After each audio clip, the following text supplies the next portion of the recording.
Hello Namta. Rakingzo, Kunjani? waphila njani bhuti? Ngikhona. Hayi bo, uhamba nini? Kuyaphi? Didn't you say you were flying out yesterday? Bengifika coming back. Yo! Oh, okay. Mm. Yo. Oh, okay. Ngamkelwa ngumbane ngo-10 apha. Mm? Ndithi kuzawubakho i-load shedding ngo-10, bazaphinda ndiloge in. I think around 11. Mm. Yeah. Oh, bendicinga uba useKapa. Was coming from Joburg. Oh, hayi bo, uyazula mos. Nginomngcwabe. Oh. Bengekhaya bekunomngcwabe. Weekend. Oh, okay. Mm. Why did you come back? Huh? Why did you come back? Why did I come back? Yeah. Umsebenzi angi. Hayi bo, uzaphinda uhambe like for Easters. Yazi angibonanga ukuthi lama Easter kume ngale ndlela. Oh, Lezi zinto sezime ngenye indlela manje. yeah. Ngisho la kulokhuzana. Le view angazifuna ngiyimise kanjani manje lento be. In, Angifuna song. in. Le screen sami. Sitheni? Mm? Sitheni? Sigcwala la phakathi angiqala bekuba kahle esayidini. Oh, yabona, at least I can see you kakuhle ke ngoku. Ya bengilungisa yilona mina. Yeah.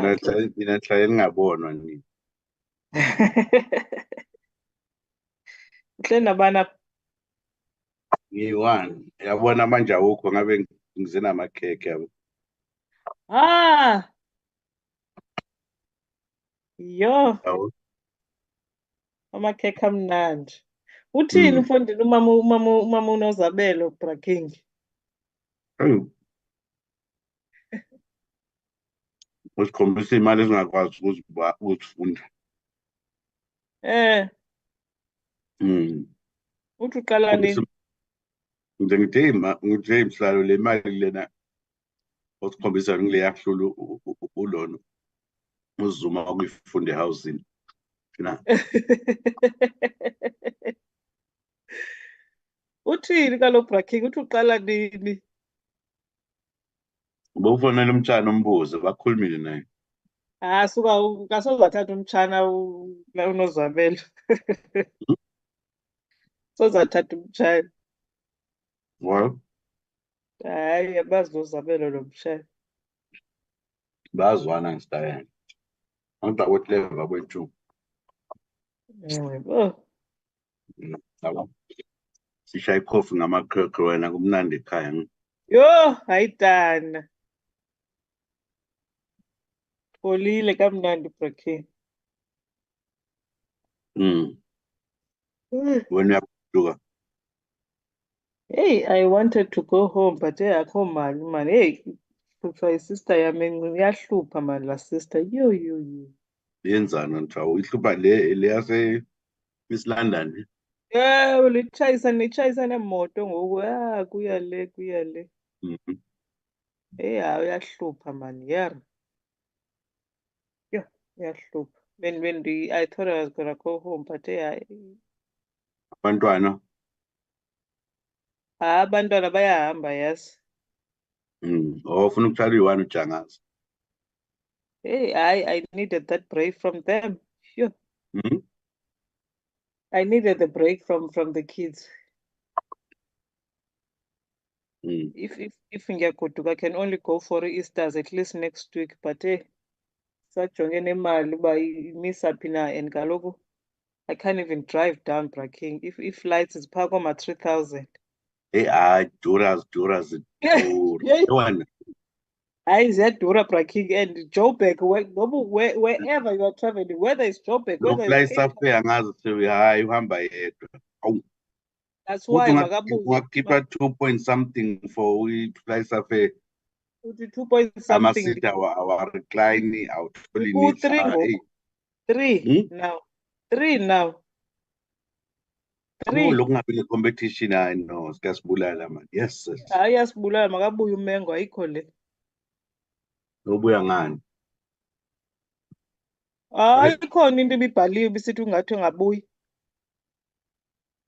Eish, sasi lena mntu. Yeah. Makabuye Braking because my trip to Eastern Cape iphaa koma-7,000. I don't have it.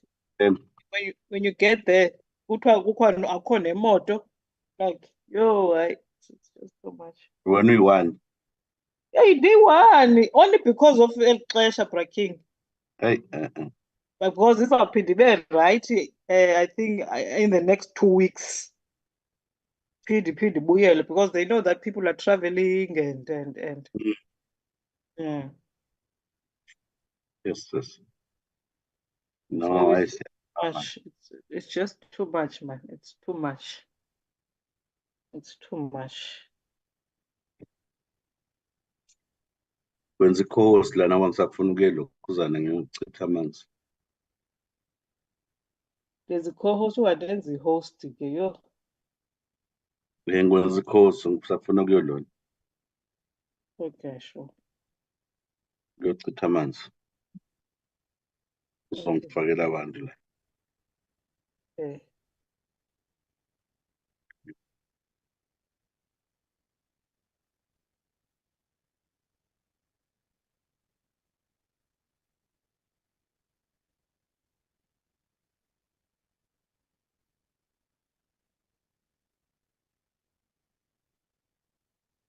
Good morning, eThembizo Center.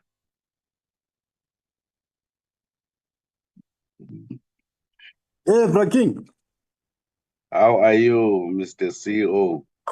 I'm good, man. I'm good, bro. Are you good? I'm good. Yes, man. Yes. Yeah, it We're was good here seeing you all guys here, man. in Cape Town. Hmm? We're in Cape Town. Yeah. Yeah, at least you got to enjoy the Republic. You guys, the Republic of the Western Cape. And at least the weather was in favor of you guys. It was nice and warm. It was very nice, eh? Even Mm. at night, eh? Yeah, even at night, there was no wind. It was just nice and cool. No, we enjoyed ourselves there. No, that's good. Good. I was just testing this thing, so it's fine. Yeah, I'm the only presenter here today. Now we're going to have our own. Your We'll own be internal. considering we'll be presenting the legacy report, Oh, the okay. draft. Okay. Yeah, Yeah. yeah. No. We're ready. We're ready from our side.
Recording in progress.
Good morning and greetings, everybody. Um, uh, Mr. Kuneni, you let me know if we can start. Good morning, Mr. Jacobs. Yes, I'll inform you. I'm still waiting for members to join.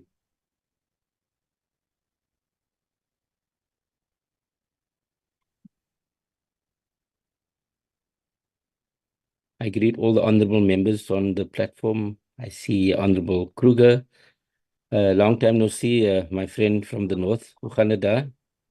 Dankie, Chairperson. Yes, thank you. And it's a privilege to be on this meeting again. Hopefully my health and my wife's health are history now, and we can go forward. Thank you, Chair. Thank you. Your thoughts and prayers. We acknowledge your apologies, and I'm pleased that you're back in the fold. And welcome again, and glad to have you back. Thank you. Let's just check. Welcome, Honorable Muller. Trust you well, and you're getting into the thick of things. Yes, I am. Thank you. Good morning, everybody. Greetings. I'm just checking what other members are on the platform already.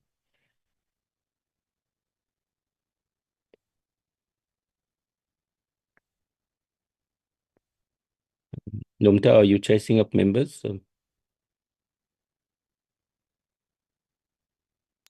Yes, I am, Mr. Jacobs.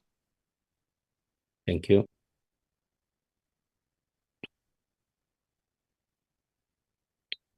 We greet everybody else who's on the platform, especially our officials and also members of the public. I know we're going to stream live, so we don't want to delay things too much, but we need a quorum, so I'll just give it a few minutes. Welcome, Mr. Murray. Trust you well. Thanks very much, Chair. Yes, very well. Thanks for the exhausting week last week, but went very well. And thanks for your participation. Thanks. Yeah, no, you guys did really well at the convention center. It was a big success, and well done again. Thanks very much. I'll pass that on to the Minister. Thank you. I acknowledge the CE, Mr. Malosi. Welcome.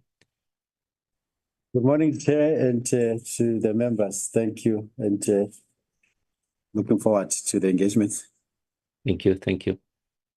Is there any other? I greet all of the other members, but I want to check if there's any other. The Honorable April, welcome. We haven't started yet. We're just waiting for a quorum. How are you keeping?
Chairperson, I see our load shedding schedule start at 11 o'clock, and sometimes then we have a connection problem. So if I disappear after 11, please accept my apology.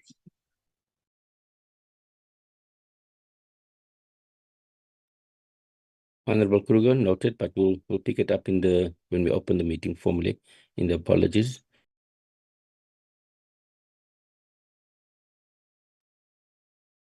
I'm keen to start, so let me just check how many members do we have. Honorable Mayeni, welcome. Is the whip in? How are you, Fayed? Good, Honorable Mayeni. Your side? I'm fine. I'm fine also. Good. How is the rain in Cape Town?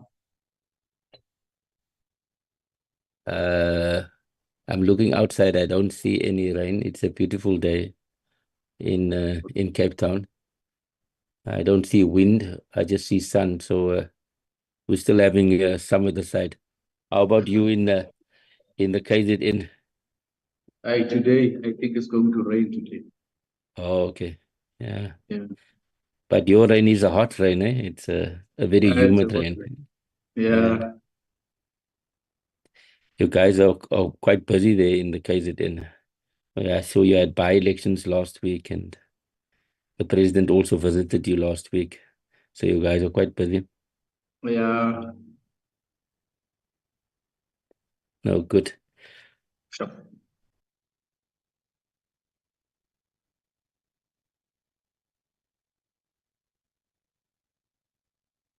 How much members do we need to have a quorum, Mr. Kunene?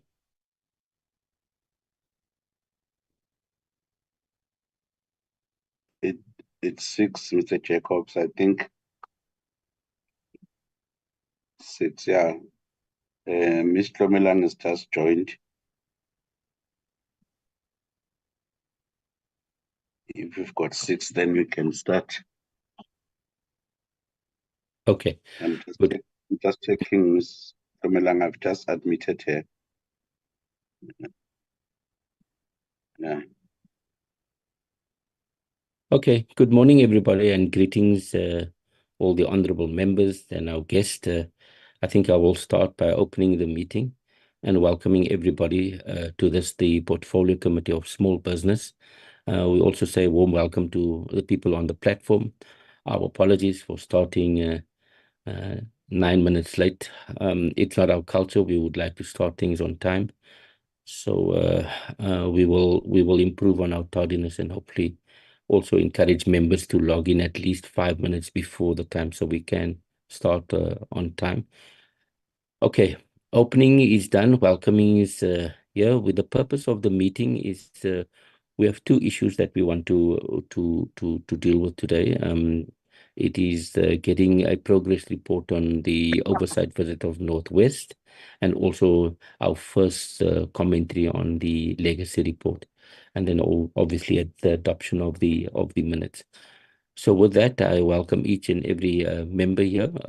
Feel free. We're going to engage with 2 presentations, and we, as usual, want maximum participation. I will now invite Mr.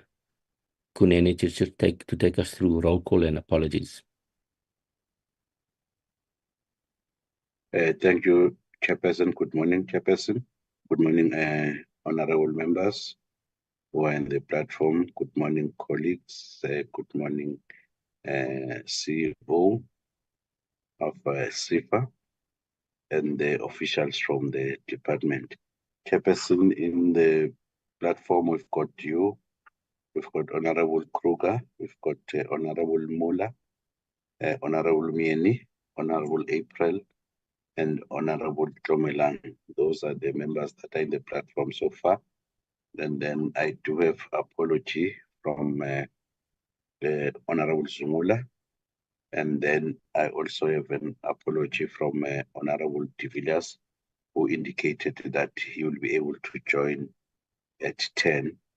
So those are the members and the apologies that I have received. Then I also, from the department, I've got an apology of the minister who's attending the cabinet, and also the standing apology so far of the deputy minister. I think I did talk to the apology of Honorable Songo.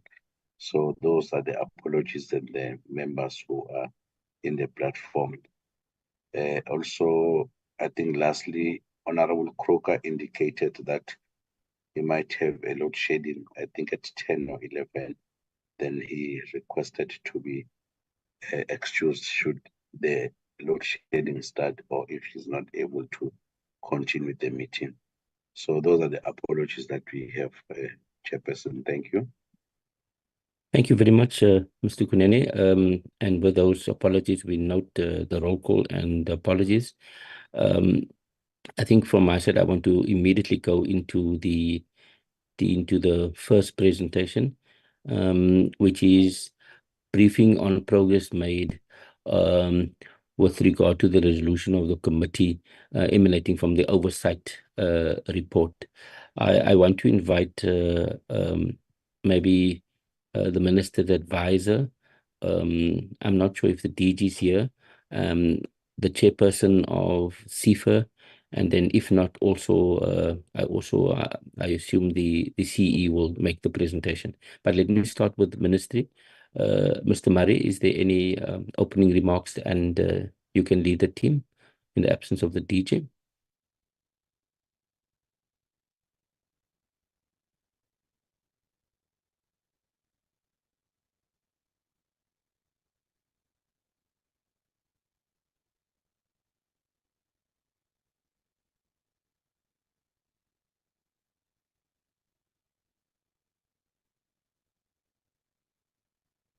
Okay, if Mr. Murray is not in or available, I think then I'll hand over straight to you, CE.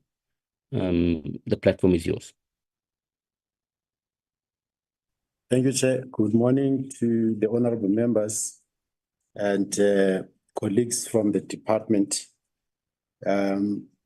Raking, if you are able to grant me the permission, not Imbizo, use my name to connect, rather to share the presentation.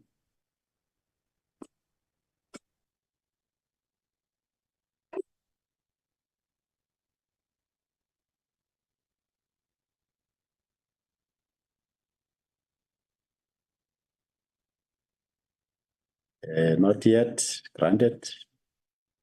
Okay, thank you.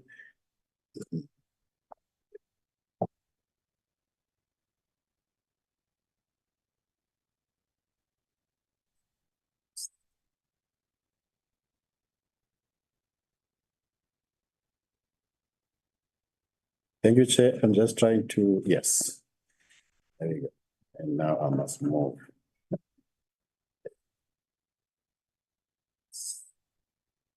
Just trying to move, Chair. Just bear with me.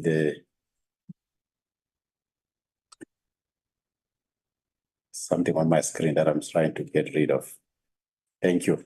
Thank you, members. Once again, we were requested by the committee chair to come and brief and update the committee on the progress made by the institution with regards to the findings and subsequent recommendations of the portfolio committee during the oversight visit to the Northwest Province, where a couple of our clients were visited by the portfolio committee, and there were some issues that were picked up. And I must also remind the committee that around September last year, we did come to the committee to provide an update on the findings and the recommendations on how far as the board and the institution progressed with regards to addressing those issues.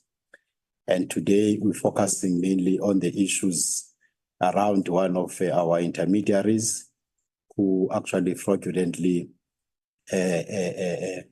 made loans actually to clients that were non-existent, that is their clients. and also the issue of participants on the Spaza Shop Support Program, who at the time had not received the top-up that was given to them. My screen has a tendency of freezing here, Chair.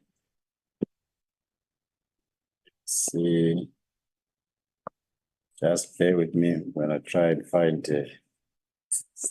a way to.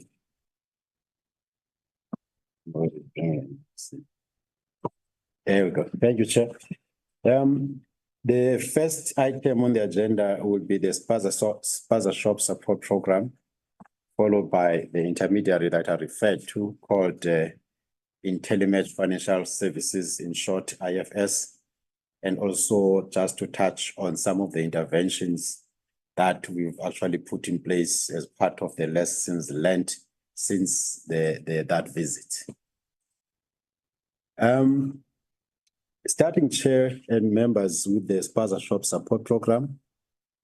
During 2021, the Spaza Shop Program was launched at Sefa to provide applicants with a grant of 3,500 rands, which was later increased and approved by the Department of Small Business Development to be topped up in 2022 by another 7,000. To make the total, therefore, 10,500 per applicant. Some applicants had already accepted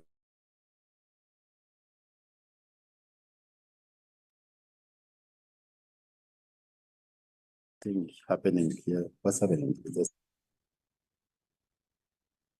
Your sound temporary, but you're back on. Please proceed. Hello, am I audible, Chair? Yes, we can hear you now, and we can see the presentation. So continue. Okay, I'm worried about this. Then, Chair, the applicants, some of the applicants who received the 3,500 rands originally needed to be traced and be alerted that there is an additional 7,000 that they actually qualify for. Consequently, 5,540 applicants had to be traced and offered the top-up of 7,000 rands. With regards to the clients who were actually picked up in the Northwest through the Portfolio Committee oversight visit, all clients in the Northwest who were selected for the visit received the 3,500. That was between 2020 and 2021. The additional top-up for applicants, that is the 7,000, which commenced with the disbursements in 2022, was received by some, while some were not even aware of the additional grant. The applicants were, that's a miniature, there's this thing at the bottom. The applicants were then subsequently informed and have since utilized the money. All the Northwest beneficiaries that were selected during the visit have received their 7,000 top-up grant amount, and this was confirmed by our disbursing partner bank, i.e. Nedbank, with statements to that effect. From the national point of view, during that visit, nationally, there were 1,124 Spaza Shops beneficiaries who had not yet received the 7,000 rands top-up. But by the end of April 2023, that is last year, this number has dropped to 504 beneficiaries, which as at end, or rather at 13th March this year, the number has dropped further to around 60 beneficiaries. The status to date and nationally, 7,428 applicants have benefited from the Spaza Shop Support Program since it was first introduced. The Spaza Shop Program is continuing. In Sefa, we are working now with CEDA because it has been decided that it must be jointly implemented by the two institutions. The Spaza Shop top-up process is still ongoing. And of the 5,440 applicants, 5,380 of them, which is 99% of the original number, have access to the 7,000 top-ups. 60, which is about 1% of applicants, are still remaining untraceable, and these ones were the applicants that were actually funded through Standard Bank. And to ensure, Chair, that there's no duplication of actually accessing the grant, we are also looking between the database of Nedbank and the Standard Bank database to ensure that these 60 actually do not double dip. We have also reinforced the decision to follow up on the requested statement from Standard Bank to actually ensure that this happens. Chair and members, of the 60 applicants, about one of them have passed on and one of them has actually accessed the money. And the decision, Chair, that we've taken as an institution that by the end of March this year, if the remaining 58 applicants still remain untraceable to claim the 7,000 top-up, that money is going to be reallocated now to new applicants so that we don't hold the funds forever. And that in the next 2 weeks is a decision that we will have to make as an institution. And then that money, the balance of that money will then be jointly allocated to new applicants in our program that we're implementing with SEDA. Now moving to the IntelliMatch Financial Services, that is now the wholesaler that defrauded Sefa. IFS, in short, IntelliMatch, is a Sefa-funded intermediary that also funded one of their clients, Kings and Queens Hat. Sefa concluded a wholesale funding agreement with IntelliMatch for funding of clients in the manufacturing sector. The total loan was 30 million as per the agreement, and 20 million was dispersed as a first tranche, and the subsequent 10 million was dispersed. The loan was secured by a guarantee from Tautona Holdings, which was a holding company of IFS, or IntelliMatch Financial Services. IFS breached the agreement as it failed to meet its repayment obligations towards Sefa in terms of the loan. On the 16th of March 2023, Sefa commenced legal proceedings to recover the whole amount of 30 million from IFS and Tautona. Following the portfolio committee visit, Sefa further uncovered alleged irregularities or financial misconduct in the reporting and application of Sefa funds by IntelliMatch Financial Services. Sefa currently is proceeding with legal action. There's a pop-up, let me just remove it. I don't know why it wants me to admit people. Tautona, as well as we actually proceeding with legal actions against IFS and Tautona, as well as instituting legal action against the directors of both companies in their personal capacities. An application for money judgment was issued and served to IntelliMatch Financial Services and Tautona as a guarantor, and the matter was set down on the unopposed roll for the 2nd of February this year, 2024, in which a default judgment was granted on the 13th of February, 2024. Further, a warrant of execution against IntelliMatch and Tautona has been sent to the Registrar of the High Court for authorization, and it will be served on IFS and Tautona as soon as the Registrar issues or signs it off. Sefa has also instituted legal action for the recovery of the 30 million against the directors of IFS Tautona in their personal capacities. On or about the 22nd of December 2023, the sheriff attempted to serve combined summons in terms of Section 218, subsection 2, on the directors of IFS and Tautona. We received no returns of non-service. Rather, we received returns of non-service as the directors were not located in their registered addresses. Sefa has instructed a forensic firm to actually trace the directors, and we managed to trace them into their new addresses. And now we have instructed actually the sheriff to start executing the attachments of their properties in an effort to recover the monies that they owe the institution. In addition to that, Chair, there was also a report that was instituted by the board of Sefa to investigate whether there were any involvement of Sefa employees in fraud, and also to check whether there was what we call a fraud that involved our staff. Some of the employees were suspended pending the report by Ernst & Young. The Ernst & Young report was issued in September 2023.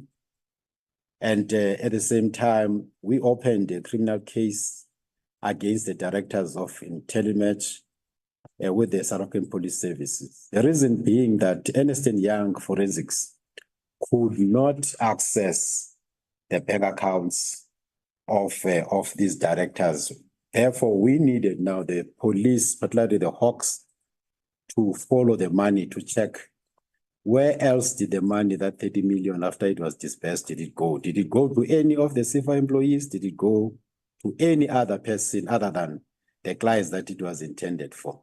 So that is the next step now going forward, Chair, to follow the money so that we can be able to arrest those who would have benefited from this, including those ghost clients of IntelliMatch. Also, Chair, following this release of the Ernst & Young report, the board instructed executive, myself in particular, to execute consequence management. We took a decision, Chair, to appoint an independent law firm to actually provide us with a chairperson, as an advocate, to oversee the hearings. That matter, Chair, is still ongoing, and we await, and hopefully the hearings will be concluded before the end of April this year. And then we'll act against those found guilty by the independent chairperson from the law firm, as would be guided by that report. Now, Chair, looking at some of the interventions that we put in place as part of lessons learned.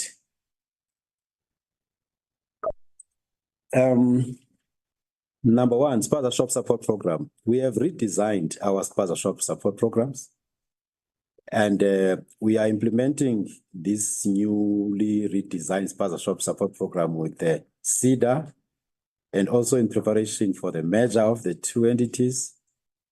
We have also approved a facility of about 75 million working with an intermediary to provide support to the Spaza shops with regards to bulk buying, installation of solar energy, and rather to counteract the impact of load shedding, growth capital for expansion of Spaza shops, and also capacitation of shops with technology, your point of sale systems, and training in financial management. The performance of the program will be closely monitored, and updates will be provided to the portfolio committee on an ongoing basis. There was also a further instruction, Chair, by the committee that we needed to review the interest rates that our intermediaries, particularly in the microfinance space, were charging the end users.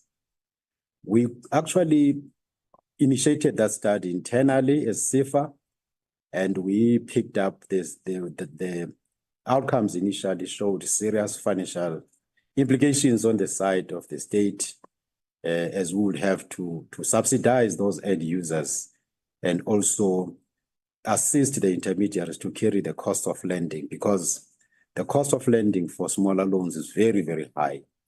And we know it as Sefa from experience. And if we are to see the sustainability of that channel for us to access our clients who are really the poorest of the poor and the bottom of the barrel, the rural women that we finance through microfinance, we needed to make sure that the interest rate that they're charged is affordable, but at the same time, the vehicle that we use, the intermediaries, are sustainable. Chair, the board then decided that we needed to have an independent, a consultant to do the review of the interest rates, not only for the microfinance beneficiaries, but also for our other wholesale SMME beneficiaries. What we've done, therefore, Chair, in the interim, we've partnered with some of our beneficiaries through the TRAP program, where we actually give them loans at a discounted rate, but with a clear instruction that they will only lend to the beneficiaries at a cap of 5% as part of the rules of the TRAP as designed by the department. We then commissioned, Chair, as instructed by the board, a comprehensive review of the interest rates right across the intermediary partnerships, from microfinance to your SMME wholesale. But we now going to be focusing, Chair, on using TRAP funding to provide that access to finance for the SMMEs with that capped amount of 5% until that study is done, which will inform the whole funding model for the intermediary business. The other interventions to support the sustainability of the institution, we looked as part of the lessons learned from the intermediary in telematch, Chairperson, and their fraudulent behavior, that one of the biggest weaknesses was that our agreements did not allow us to go directly to the end users to verify their existence. That is now the clients of the intermediary. We've changed our legal agreements now that as Sefa, we will visit the end users of our intermediaries with or without their permission, so that we can have these mystery shopper or surprise visits to these end users to counter this issue of having a ghost clients from the side of some of these intermediaries. Our new agreements now are focusing on that. And then the intermediaries report to Sefa on a monthly basis, and our post-investment employees, our account managers, visit the intermediaries on a monthly basis. The reason really, or the purpose of those visits, is to verify the reported information and visit the intermediaries funded, the intermediary funded clients to ensure the accuracy and, more importantly, the authenticity of the information that these intermediaries provide. Also review the governance of the intermediaries with regards to compliance with the NCR and tax compliance, and also looking at governance as it relates to the funding provided by Sefa. Also want to make sure that if there are changes to the shareholders and directors of those intermediaries, as Sefa were made aware, because some of these directors, they stand surety for the loans.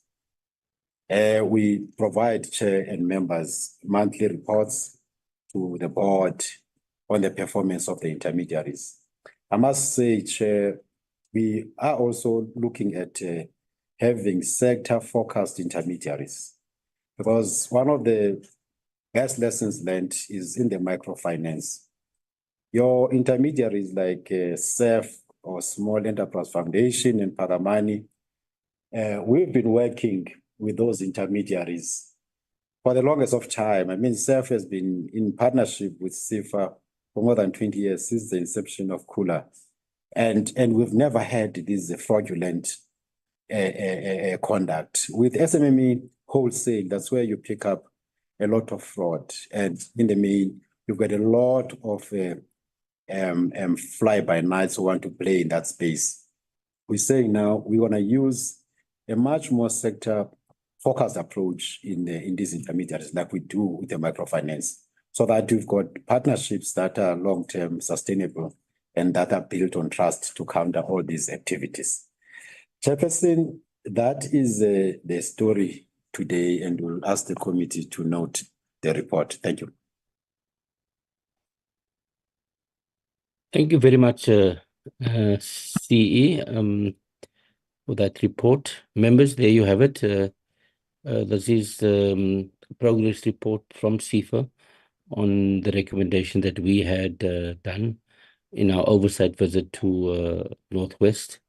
The three issues was the spaza shops, the telematch, and then also the interest rate. I note the hand, so Honorable Kruger, you will be first. I also want to acknowledge the chair of Sefa, and then also the DG. Welcome to the platform. Honorable Kruger, the floor is yours. Thank you, Chair, and thank you for the presentation. Chair, just one question. I would just like for Sefa to just shortly explain us what benefit all this implementation of the report and what went wrong in the past and what will go right in the future, what benefits will can they see will be to the benefit of small SMMEs, especially informal business alike. Thank you. Thank you, Honorable Kruger. Honorable Mayeni, I note you. The floor is yours. Thanks, Chair. Let me greet honorable members and welcome their presentation. I got only one question, Honorable Chairperson. Is that does the department have a detailed profiles of cooperatives and enterprises that are linked to global market? That is what I wanted to ask, Chairperson. Thanks.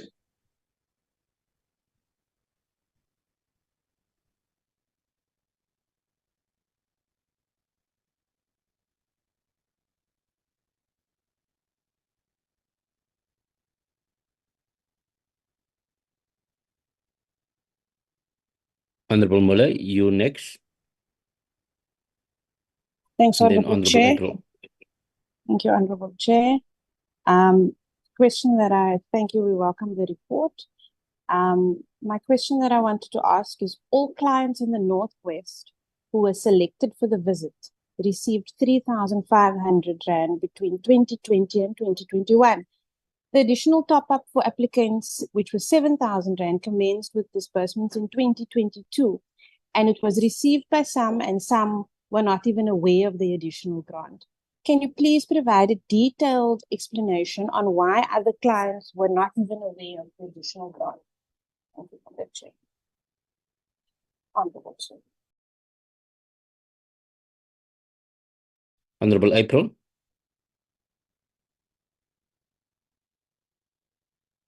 Honorable April, you next, and then Honorable Matulelwa.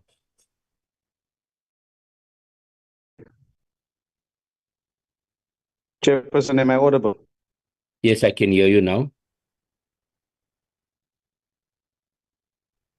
Okay, Chairperson, welcome the presentation by and welcome that some acknowledgements they say that one can see consequence management and prevention of reoccurrence of Honorable April.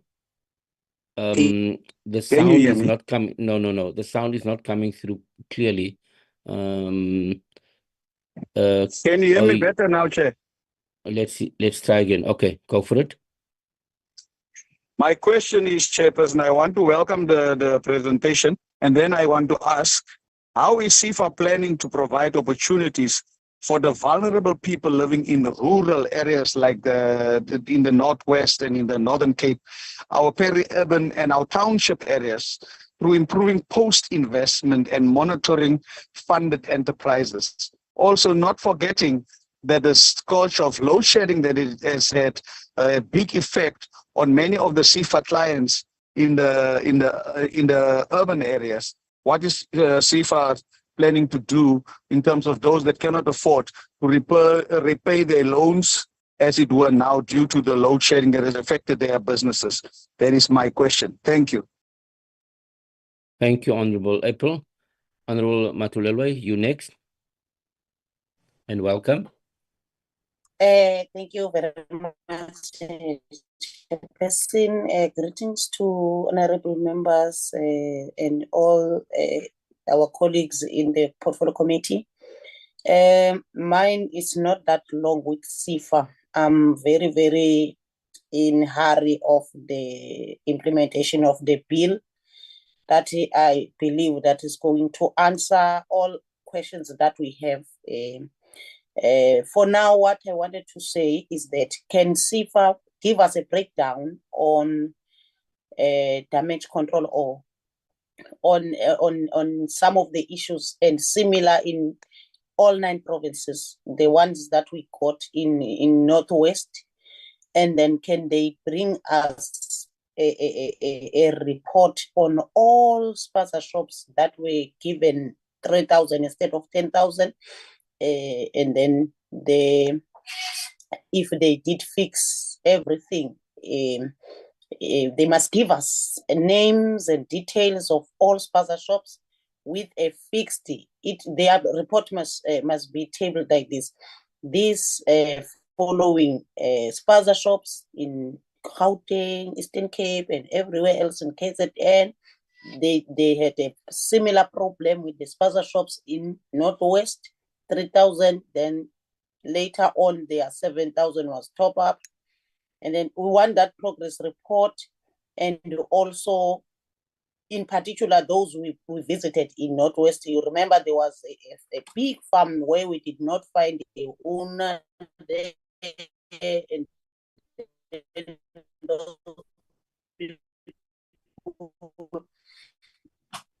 the money, the millions, they were not accounted for. We want those answers. Was there any recovery, or was there any found as a fault?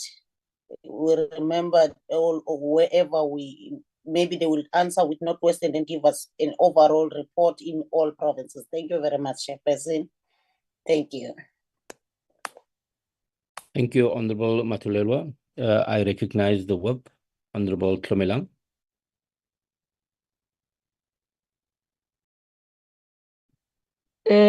Thanks, Chair. Let me also, I'll switch off my video. These days was struggling a little bit in the morning, in the afternoon, but during the day, everything is fine.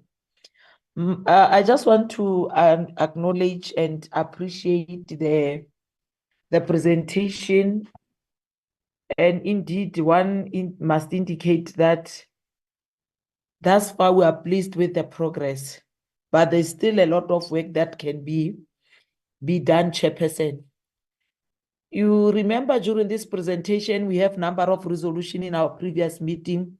And when you want to trace progress, you look at what is it that has been done. But according to the presentation, there are areas where I've learned that there are legal actions that have been taken, and also the recovery plan. And what I liked about the feedback is that the recovery plan is based on an individual who has done the corruption, not the entire SMMEs.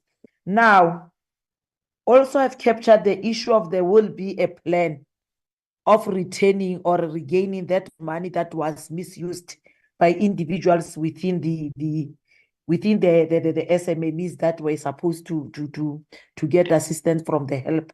So, Chairperson, I welcome the report and say honestly, there is a progress. One, we must just say that there is a progress. The only disadvantage is that we are coming towards the end of our term. I think we'll be getting the feedback regularly as to how far are they in terms of implementing the rest of the issues. Then what if they don't come to the party? Because already there is progress. We must acknowledge, we must not be hard on the Sefa on what they have done. Now we must only get now the explanation. What is it that they're going to do as far as when they have claimed this money that has been used on a personal capacity for the people that have already done the misconduct. But my question, Chair, is I've learned that the IFS breached the agreement and it's failed to meet the repayment obligation towards Sefa. As far as the terms of loan is concerned. On the 16th of May 2023, Chair, Sefa commenced legal proceedings to recover the whole amount of 30,000 against the IFS and Tautuna. Can they clarify us or provide the timeline as the department on the finalization of the matter? That the department has instituted a legal action for the recovery. What if then they don't come up on party? What is it that they are intending to do? If they find that that person does not have anything, are they going to attach, or what is it that they are going to do? And the last question will be, does the department have a detailed proof of cooperatives and enterprises that are linked to the global markets? So that is my question, Chairperson. Thank you so much. Thank you, honorable members, for those very important questions. What we'll do it in this order. We'll ask the responses from first the CE, and then we'll ask the chair, and then we'll ask finally the DG to respond to some of the issues in that order. CE, over to you. Thank you, Chair, and thank you to the members for the questions. Let me start with the Honorable Kruger with regards to the benefits for the SMMEs on the implementation of these recommendations. One of the things that, Chair, we want to drive, as I said, we've seen the success of the microfinance program. Our intervention in the microfinance program per year, Chair, provides more than 60,000 rands access to rural women. Those are the ones that I call the bottom of the barrel. And what it does also, Honorable Kruger, the dignity that you provide to those women through this funding, and you're taking these people away from the 350 grant and giving them the dignity to generate funding that sustains their livelihoods. I mean, Peter didn't bring this other video of a student who recently graduated the TUT in Gauteng. And she was thanking Sefa, which is our intermediary, for giving her mother the loan to continuously buy and sell the goods that she was trading on, and managed to take her through to varsity. So we are were able to see, Honorable Kruger, the impact there with the intervention that we put through the microfinance space. Also with TRAP, with the new interventions that we're putting in place, Chairperson, around the interest rate and capping the interest rate for TRAP-funded clients through our new intermediaries, we are giving a 5% share is far below even the ruling, what we call interest rate in the market. Is about 12 now? What? Because you see 5% is like a prime minus 7%, give or take.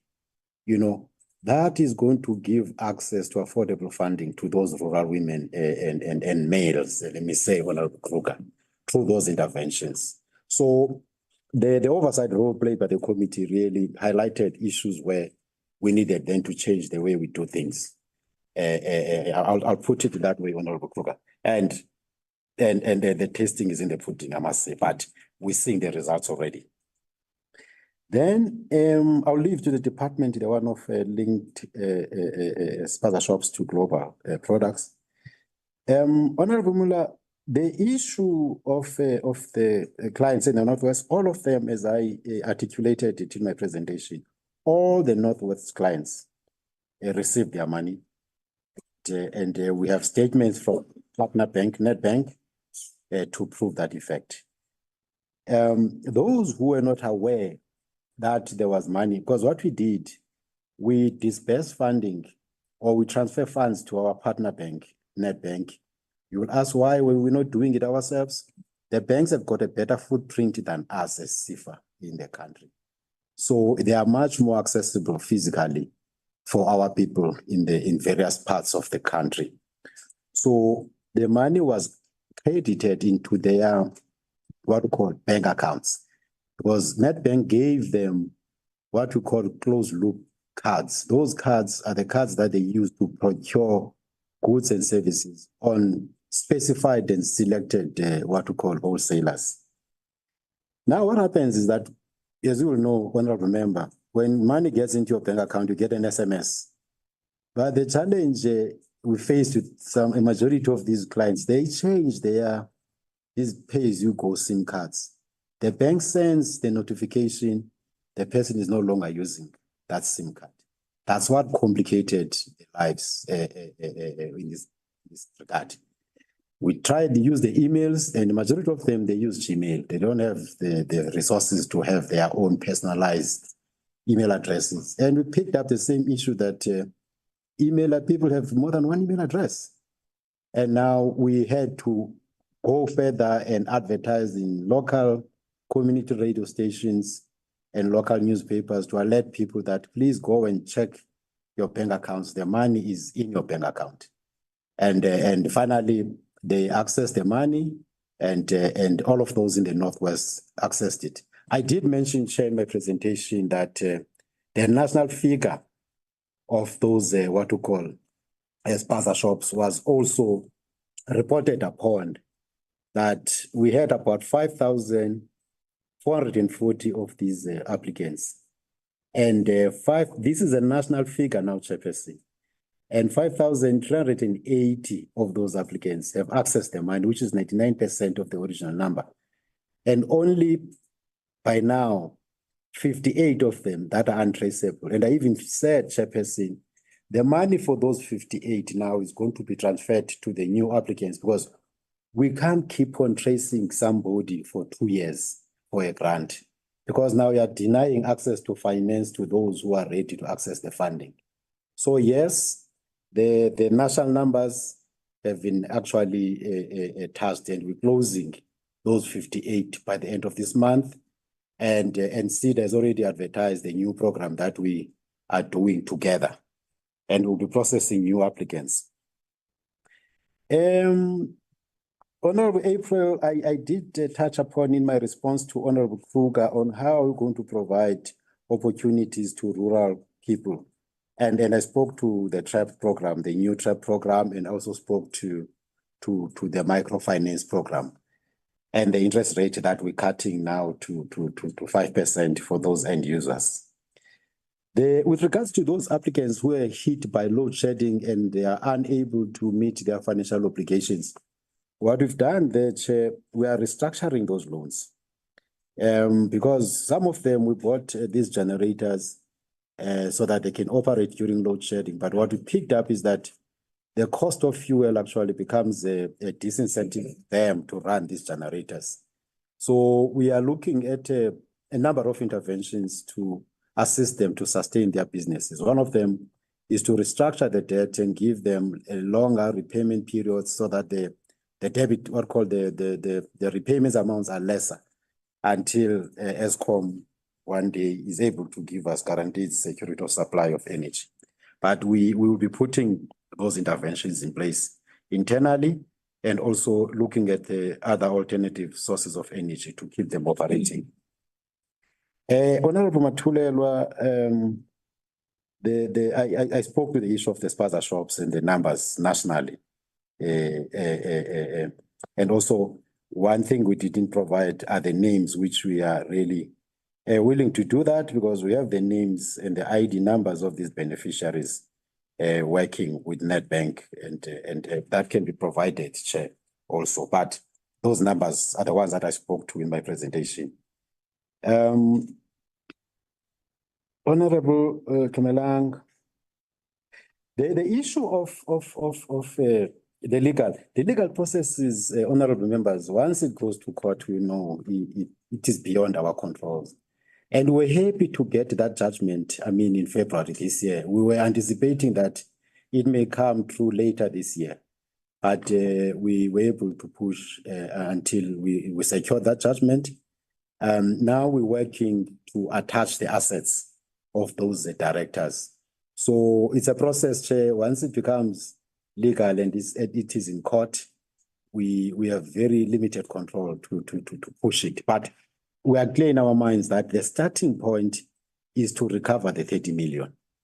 Secondly, get them arrested, because we are in court recovering the money on the one hand. We are also with the law enforcement agencies to get them arrested. And our plan, Chair, was that in our litigation strategy, if I may say, was that get the money first, then get them arrested, because we want to recover that 30 million. And the backlog with SAPS, we've appealed to the Hawks directly that would like these cases to be prioritized so that we can have closure sooner rather than later. But our ultimate goal, Chair and members, is to attach the assets of the culprits. Thank you, Chair. Thank you very much, CE. Chairperson, any comments from your side before I ask the DG to conclude?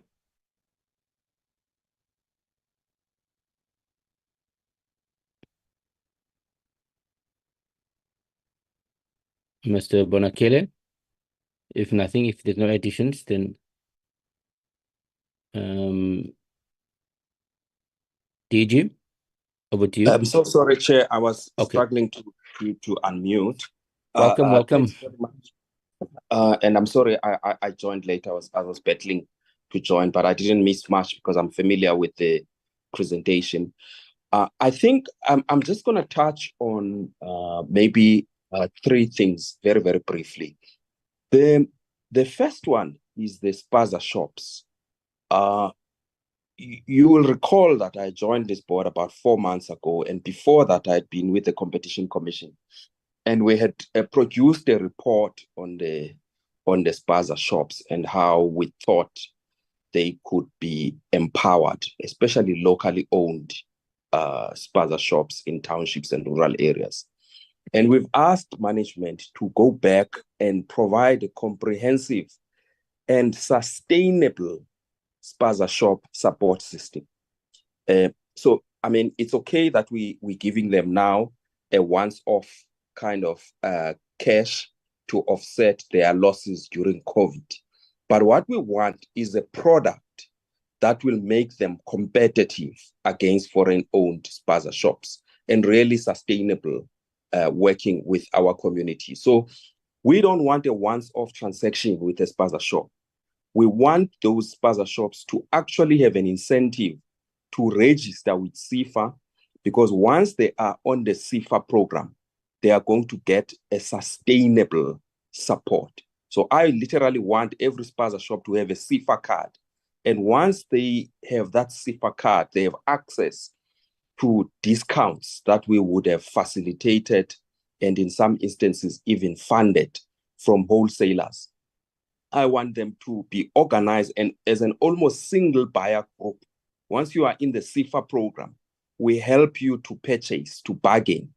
For example, if you're buying airtime from telcos to on-sell, we can bring them together and buy as a single group, just like PEP is doing when they buy airtime.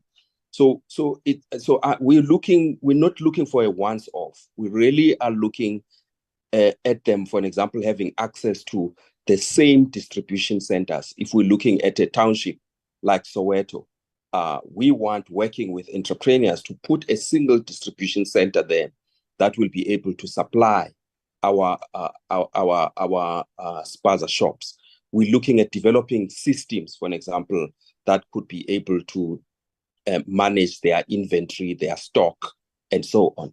So that's work in progress, but that's really the major thing that we want to achieve by the next year so that it's sustainable. So let me not take too much time on that.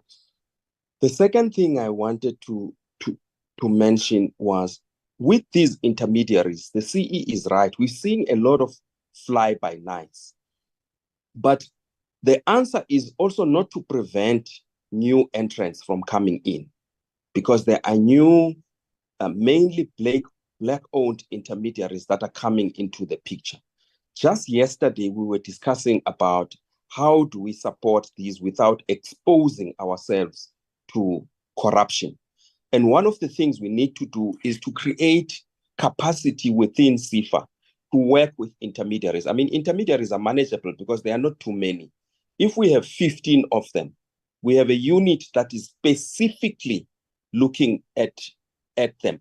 By the way, that support is not only to watch for fraud and corruption, which is important. It's also about assisting them to be sustainable, so that we put people in their boards, for example, who can provide us with early warnings when things are going wrong, even in the market, beyond just fraud and corruption. So there, again, we're looking at a more sustainable approach to supporting them. And just lastly, on the globally connected SMMEs, these two we discussed as part of our strategy. You know, there are people who say SMMEs don't trade globally. And I challenged executives at Sefa to say, just go to Bait Bridge and see the cross-border trade that's taking place there. And then you will see the opportunity that's presented by the free trade area in the African continent. So we also want to develop a package for these SMMEs that trade beyond the border. And the most important thing, Chair, about them also is insurance. Because once you get outside, then there are a whole lot of risks that they are facing. And we're finding that the insurance products that are available are either too expensive, so they go without insurance. And also trade missions.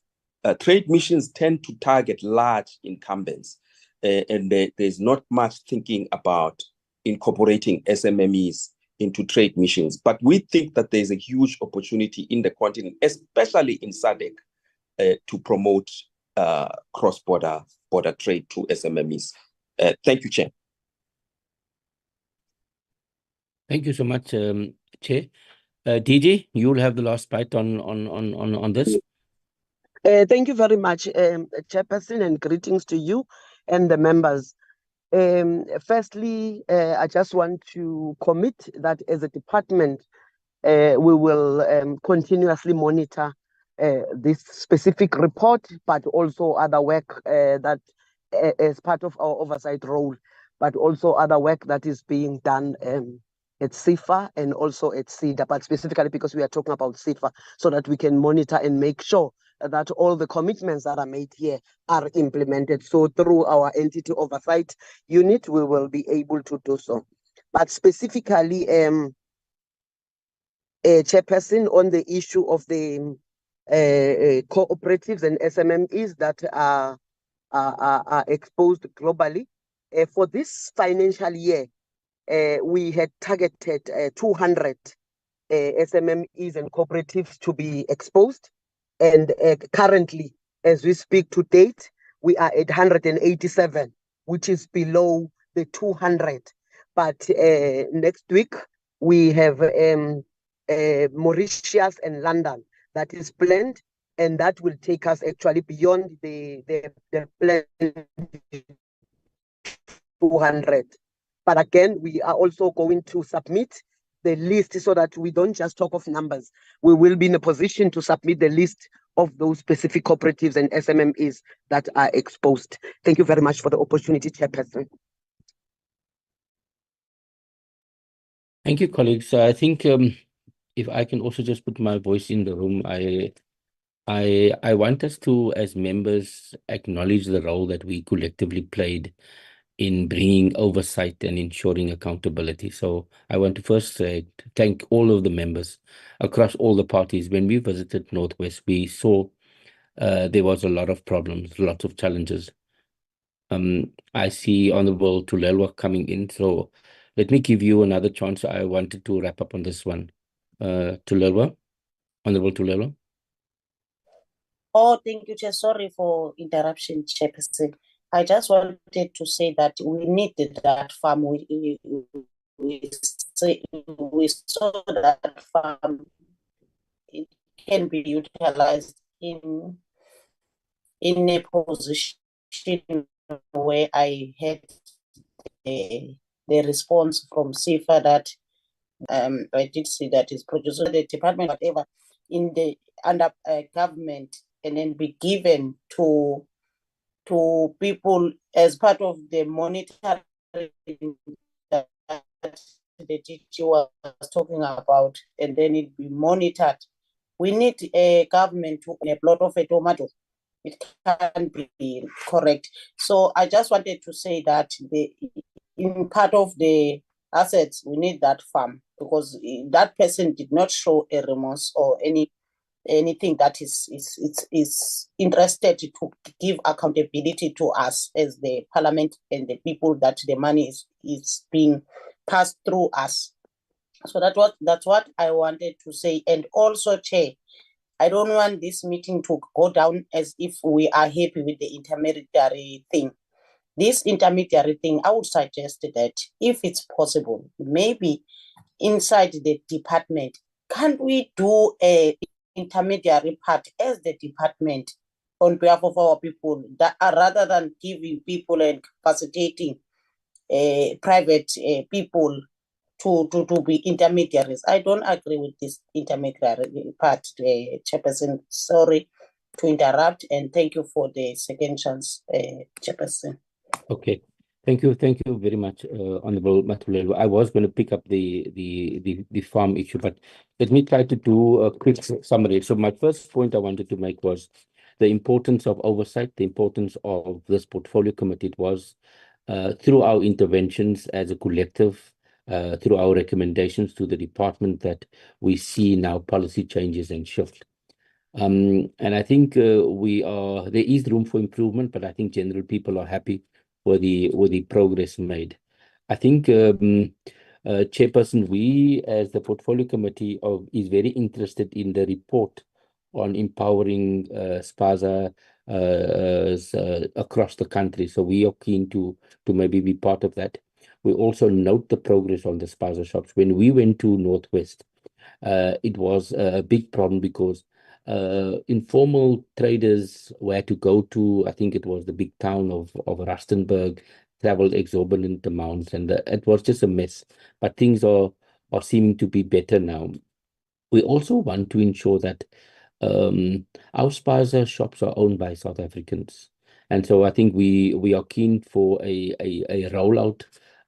We are keen that this program be successful. And DG, we are happy with the way it wants to go. But I'm saying to the chair and to the CE that the ideas of the distribution center, the volumes, those are all exciting ideas, and I think we look forward to the implementation.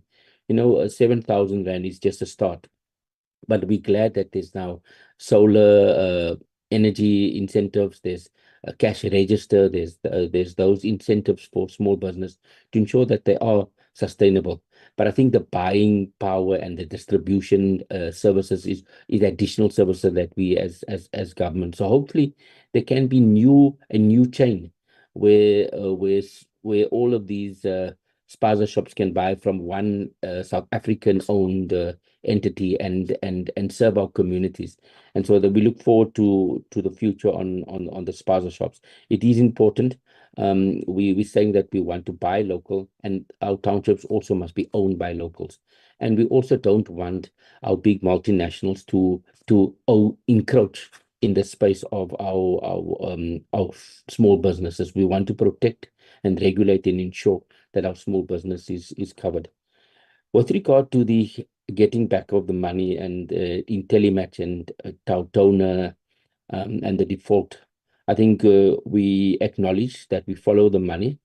We want zero tolerance on corruption, and we want consequences. We want to see people in yellow overalls. We acknowledge that the law takes its time, but you see, stealing from the state is also stealing from the people and our poor community. So we have a zero tolerance towards that. And I think all of us, irrespective of our political different party persuasions, we want to have clean governance and accountability. What we saw with Kings and Queens was not on. We went to a place where there was nothing, and they defrauded the state of 30 million rand. There was also I think a farm, and I think that was also something that we wanted to follow the money. So all of this is in our report. I just forget the name of that farm that we went, where we as members were given the runaround, and the farm was bought and equipment was bought, but I think there was some challenges around it, and I think we want DG, just a follow up on that. I think there was a request for a broader, because we only went into KZN, Gauteng, and we went to Gauteng and KZN because of the riots, and then we went to Northwest. But I think what we need to do going forward is to get regular reports across the province, and I think that was something that we're asking DGU to table, that we need to get regular reports on the SPASA support program across the different provinces and breakdown.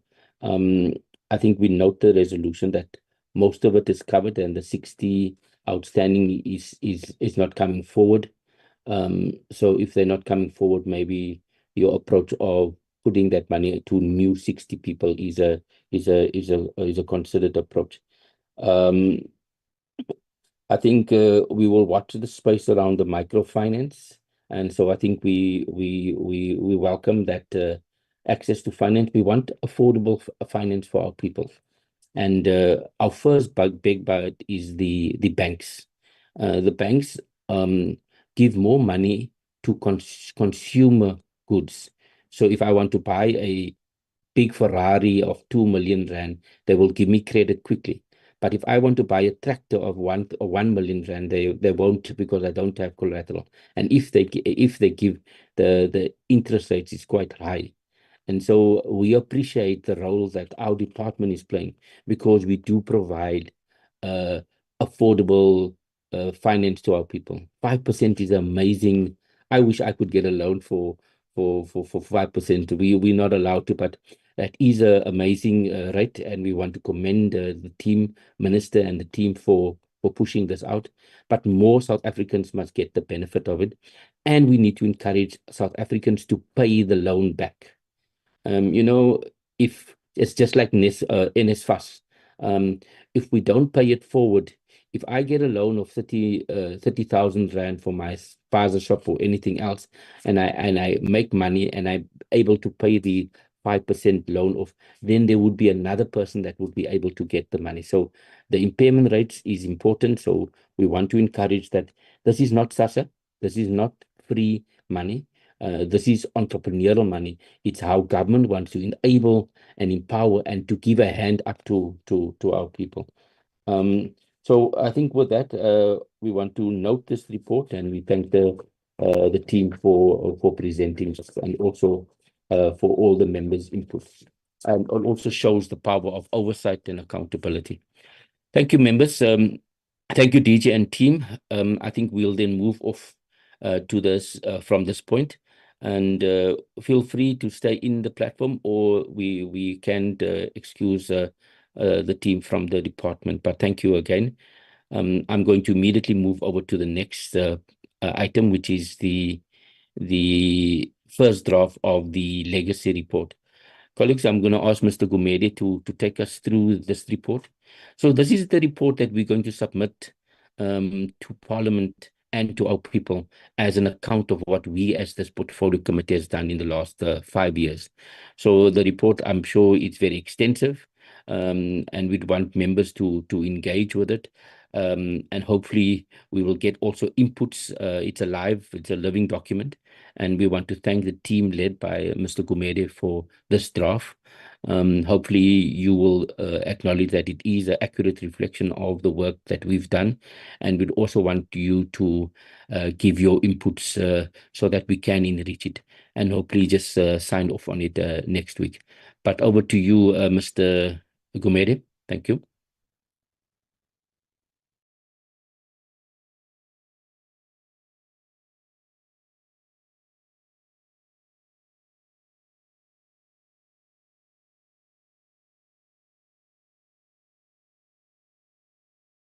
Thank you very much, Chairperson. Morning, honorable members.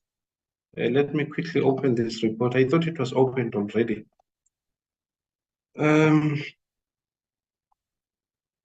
Okay.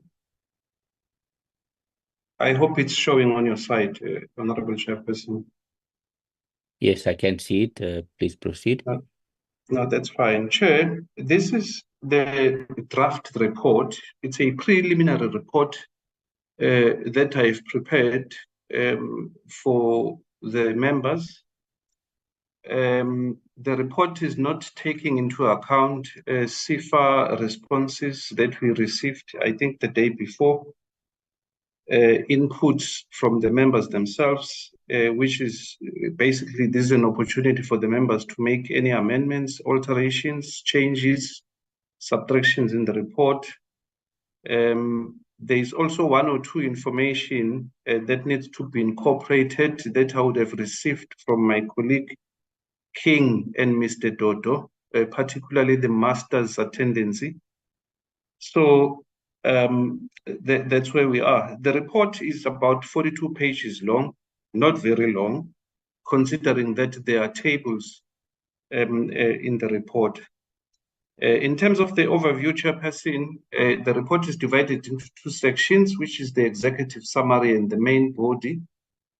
The executive summary begins on page 2 by just providing a background information on how the parliament is formed, its relationship with the constitution, our responsibility as parliament in terms of producing the legislation, in terms of overseeing the executive, in terms of overseeing the financial and non-financial performance of the department and entities.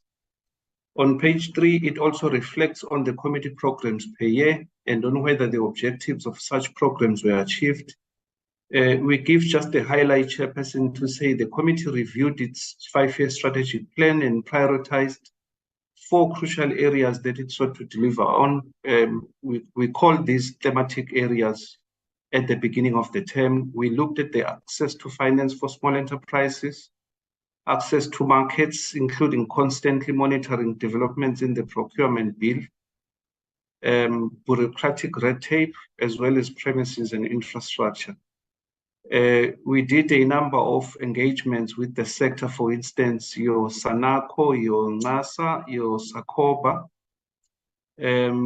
We also processed one legislation, the Small Enterprise Amendment Bill. It hasn't been completed. It's currently with the NCOP. And then we were supposed to consider the Business Amendment Bill. Unfortunately, the department could not refer that particular bill to Parliament.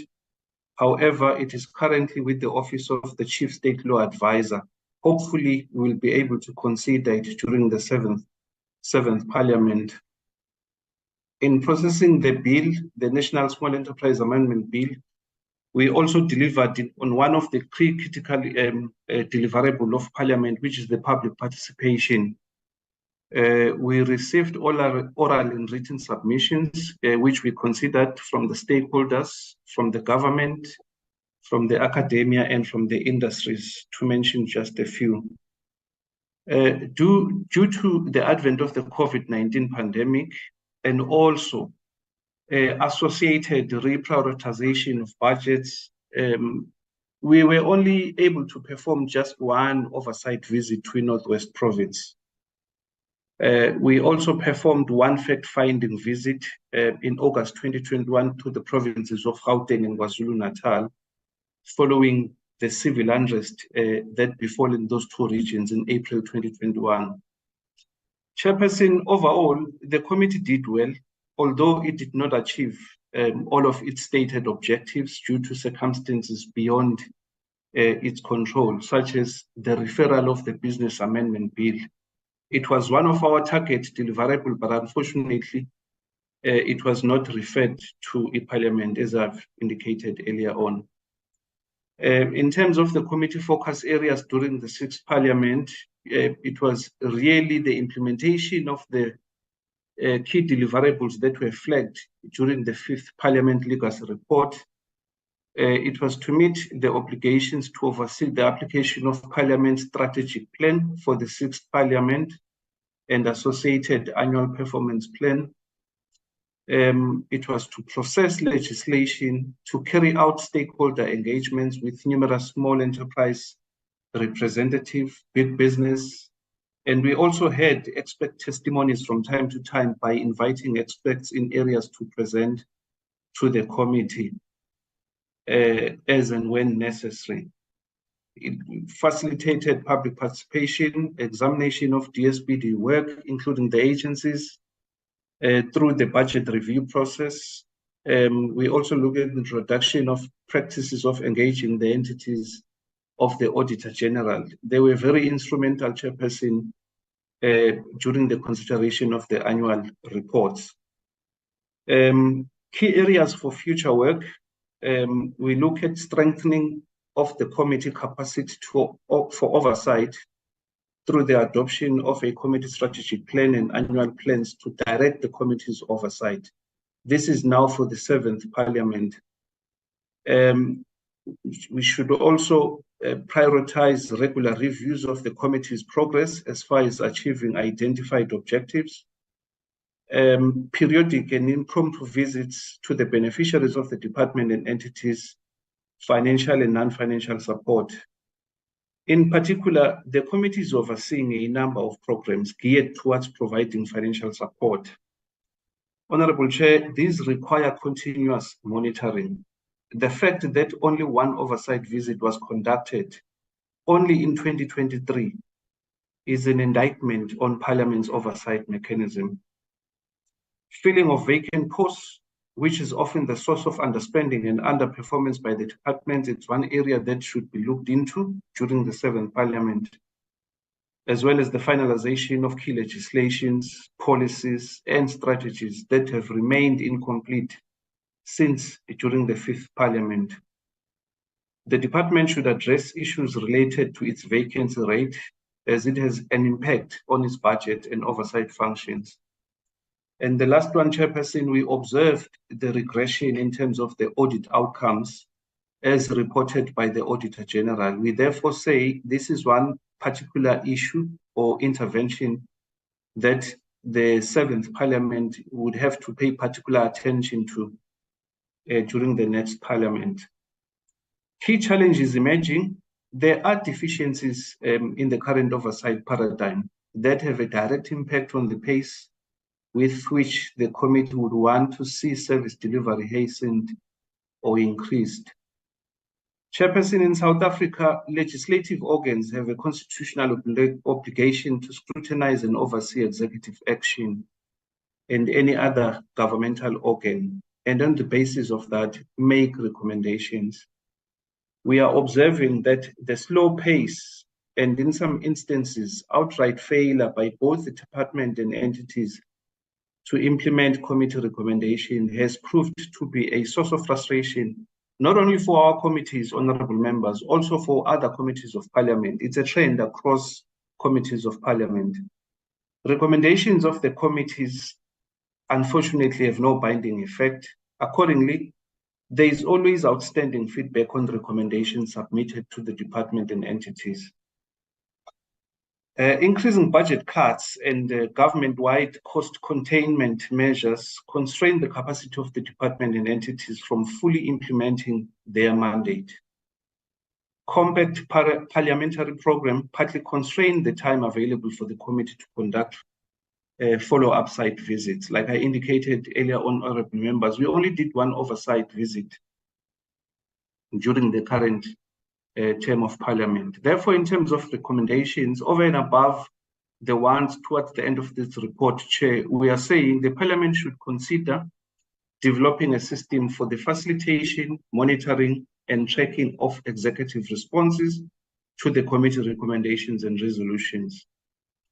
I must admit, Chairperson, our tracking tool in this particular period was not as effective as during the 5th Parliament. Maybe it's one area that during the 7th Parliament we need to revise. Ensure that the recommendations have specified time frames for the executives to respond. We are also saying there should be an improvement on cooperative governance by holding cross-sectoral meetings. For instance, there was one meeting that we were planning to hold with the committee that is holding National Treasury accountable. Unfortunately, that meeting could not materialize. The committee should recommend for more budgetary support to the work of the department and the two departmental entities. We observed, honorable members, that due to the advent of the COVID-19 pandemic, there were a lot of reprioritization of budgets away from the department and entities. The committee should also increase intensity and conduct more oversight visits to the beneficiaries and projects sponsored by the department and entities. All entities within the, okay, it's a typo here that I shall remove. Monitor the implementation of the BRRR recommendations, as well as additional recommendations as indicated. They are outlined under section 15 of this report. Chair, I'm not going to dwell much on the areas that are not grey listed. This is just a background information in terms of the introduction, the departments and entities falling within the committee's portfolio, which is the Department of Small Enterprise, the Department of Small Business Development, and the areas where they are supposed to deliver in as far as the National Development Plan is concerned, also in as far as the MTSF is concerned. Some of the key policy areas that the department was expected to deliver on was around the Economic Reconstruction and Recovery Plan, Reimagine the Industrial Strategy, etc. Then there are two entities reporting to the department, as we all know. This is Small Enterprise Development Agency and the Small Enterprise Finance Agency. The functions of the committee, honorable members, are spelled out in the Constitution of the Republic of South Africa, which is to legislate, to exercise oversight, and carry out any other responsibility assigned by the Parliament, and also to exercise or to bring legislators face to face with bureaucrats. Then in terms of the method of work of this particular committee, Chair, we're saying ordinarily what we did, we engaged with the department and entities through briefings, as is customary in Parliament. We considered the strategic plans, annual performance plans, budget, and annual reports of the department and its entities. We also supervised the implementation of the department and entities programs and budgetary as per the APPs for each relevant medium term MTF period. Chair, we also engaged with the Auditor General. At some point, we were visited by the Financial and Fiscal Commission. We also engaged with the DPSA in as far as the organogram of the department is concerned. Our meetings were predominantly on Wednesday mornings from 9:30 to 1 via a virtual platform. Unfortunately, we report, Chair, that we lost our chairperson towards the end of the term, Mavi. The date is subject to correction.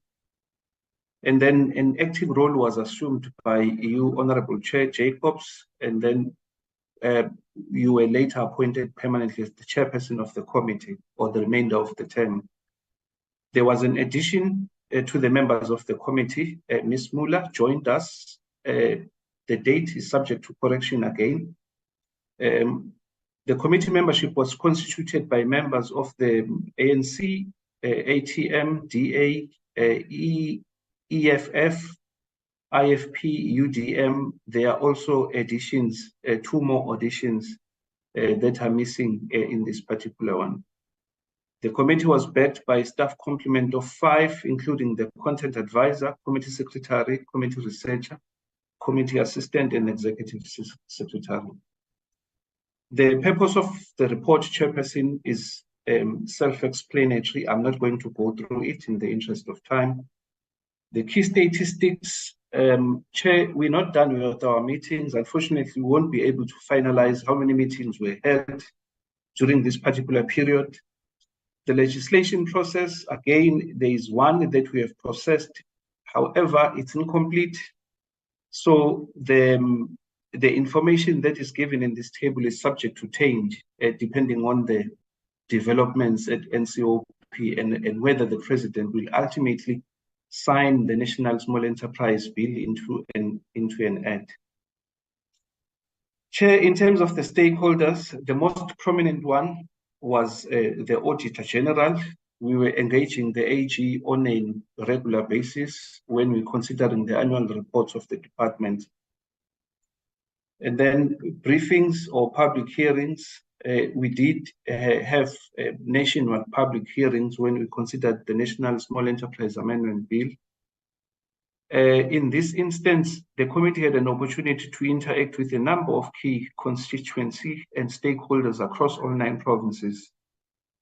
We made an observation, honorable members, that the public participation to be effective and meaningful in future, when conducting public education on the bill, the Parliamentary Public Participation Unit should be accompanied by either a researcher or a content advisor or a committee secretary in order to assist with content-related matters during their training session. We observed, honorable members, that the process of crafting a new bill or amending the existing one is highly technical.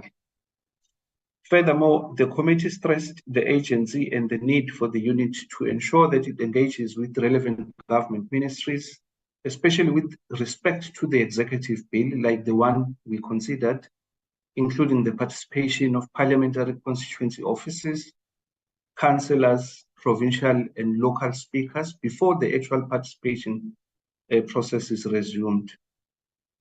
Chair, in terms of the challenges we encountered, in as far as processing of this particular legislation is concerned, technical or operational challenges, we are saying the 6th Parliament experienced persistent challenges regarding the late submission of briefing documents and presentations by the department and, to a certain degree, entities.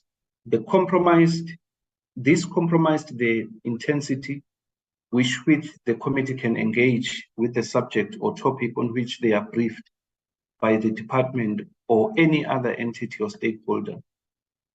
Inability to timelessly validate performance information by the department for quarterly reporting had a negative impact on the committee's oversight of the department's quarterly report. Poor monitoring of the agencies falling under the department is one area that we noted during this particular period, the main one being a lack of monitoring of, for instance, Sefa as an entity of the department. As a result, most suspensions and subsequent dismissal, including laying of criminal charges, have often been triggered or at the instance of the committee oversight. The agencies, it could be, honorable members, there are investigations that have been conducted by the department that the committee is not aware of. For instance, we note that when Sefa reported, there are other investigations that are being done by the agency, but these have not been reported to Parliament. So we won't know if Sefa don't report this.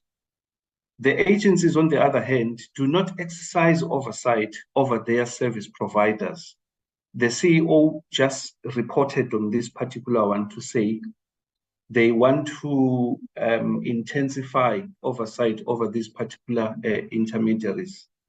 In some instances, the department and agencies do not even know the exact location of the projects they support.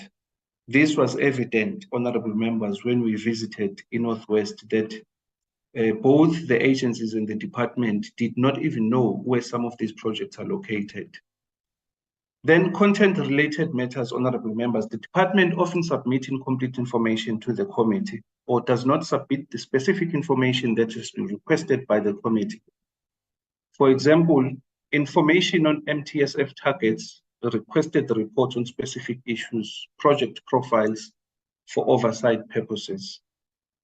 In some instances, there have been failure by entities to effectively address repeat audit outcomes of their annual performance plans, as highlighted by the Auditor General of South Africa, particularly with Sefa, honorable members. We have noticed that during the past financial, at least 2 to 3 years, there have not been significant improvements in terms of implementing the recommendations of the AG.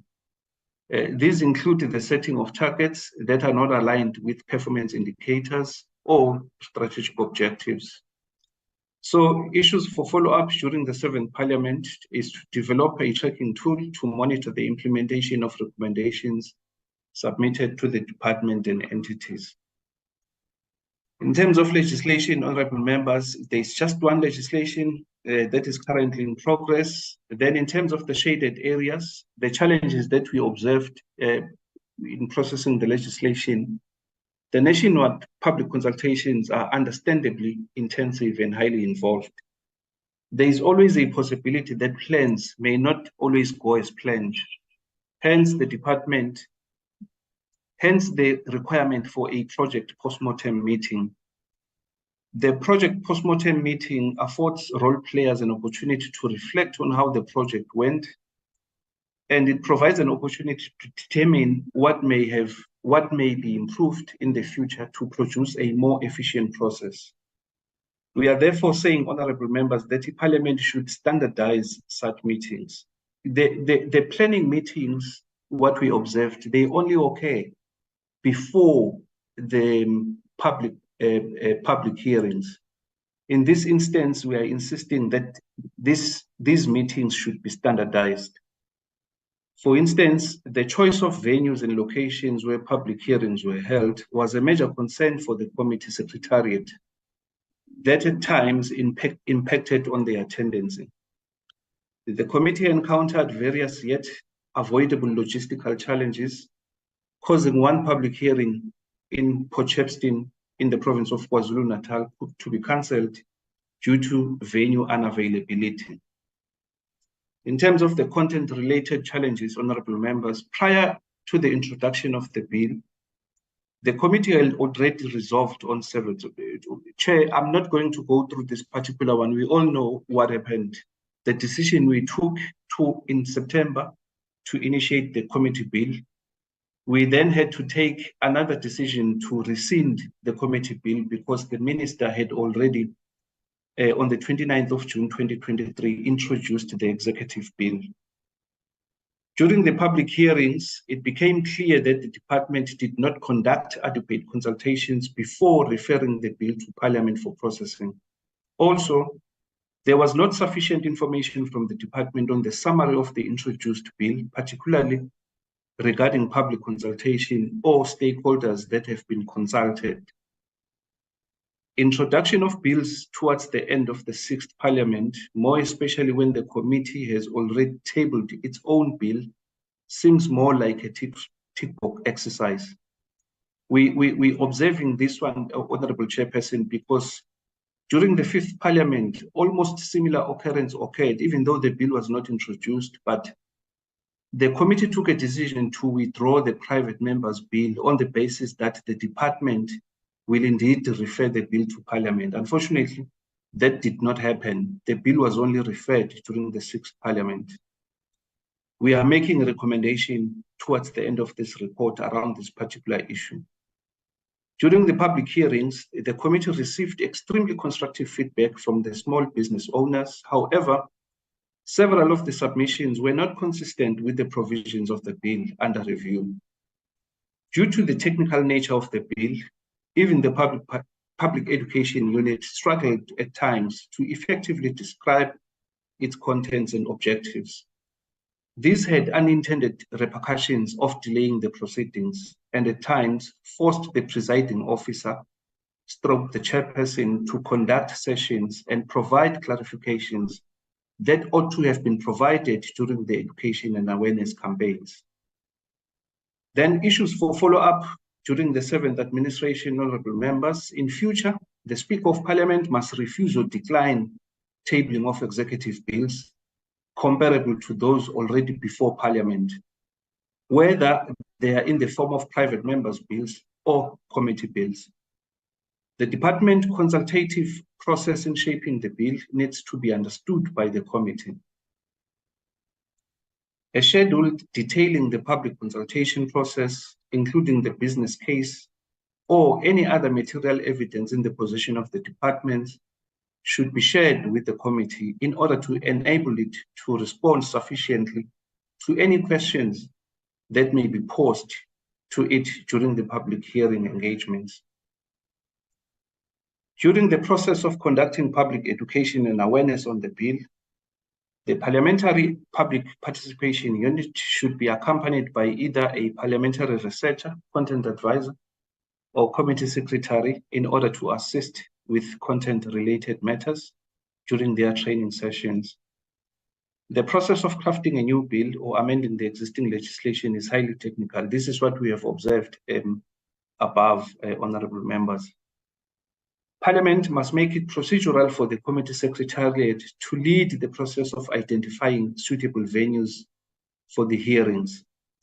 The range of individuals and small business owners who attended public hearings was not sufficiently diverse, and not enough business chambers took part in the public hearing. This, as far as the legislation processing is concerned, honorable members. Then I come to number 6, which is oversight trips undertaken. Like I said earlier, there is only one oversight trip that was undertaken during this term to Northwest. Then there was one fact-finding mission to the provinces of KwaZulu-Natal and Gauteng that took place in August 2021.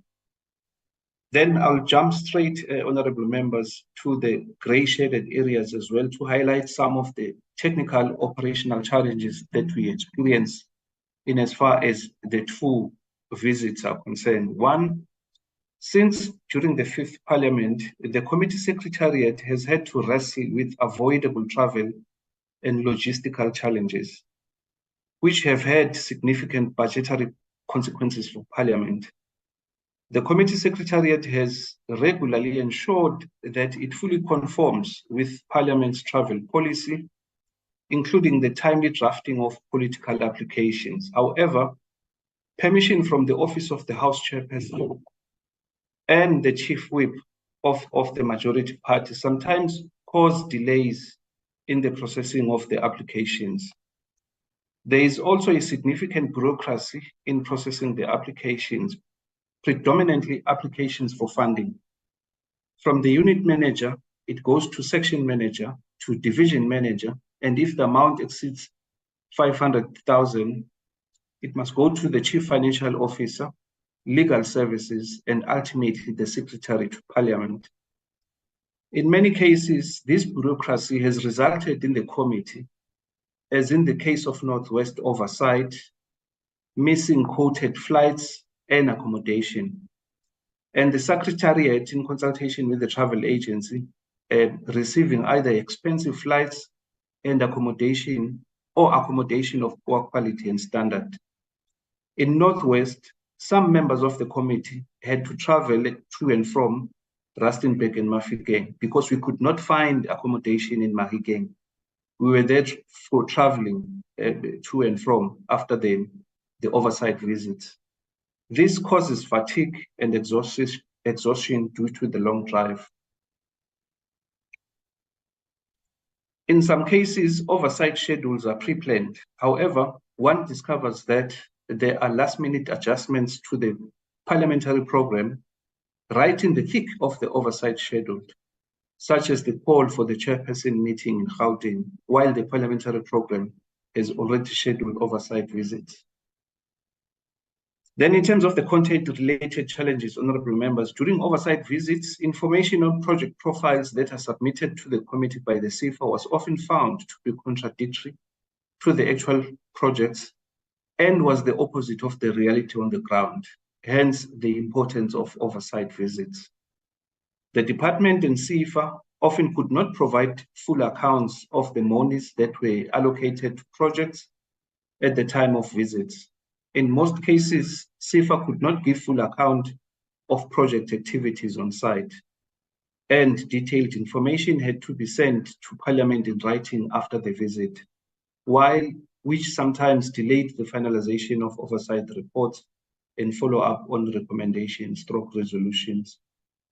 There was no effective monitoring and evaluation by the department of the utilization and management of conditional grants that they transfer to the agencies on an annual basis for project implementation. The department will generally visit the projects for the first time during the committee visit. The failure of both the department and agencies to respond to oversight recommendation is a recurring issue that will most likely necessitate Parliament taking a hard stance on the binding nature of the recommendations. This is what I've indicated, honorable members, above, that there is a problem with the binding nature of the committee recommendation. If the department or entities decide that we are not going to respond, we can only pursue or beg them to do that, Whereas with the recommendations of the public protector, for instance, such recommendations are binding. This is one issue perhaps that the 7th Parliament should look into. The 7th Parliament, not 6th, 7th Parliament should consider following up on the following concerns that arose. First, the Parliament's application process needs to be overhauled. It stands to reason that the more people that have to sign off on something, the longer it will take. However, there is an opportunity for the Parliament Executive to considerably simplify and streamline application processes through automation and other interventions. It cannot be correct that each time an oversight visit is planned, such problems creep up, as if it was not known that during a particular period in the calendar of Parliament, there are scheduled oversight visits. Secondly, accommodation provided by travel agencies. Mr. Gumede, I'm listening, Chair.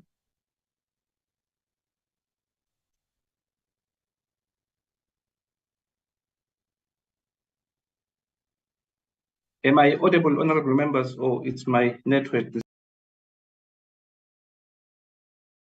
Yeah, audible, Mr. Gumede. Okay, maybe the chairperson is struggling then. Yeah. It's fine. Let me carry on. Second, accommodation provided by travel agents is not always up to par. Honorable Chair, you were saying something. no, sorry, my apologies. I got temporarily cut, but please proceed. I'm back. Okay.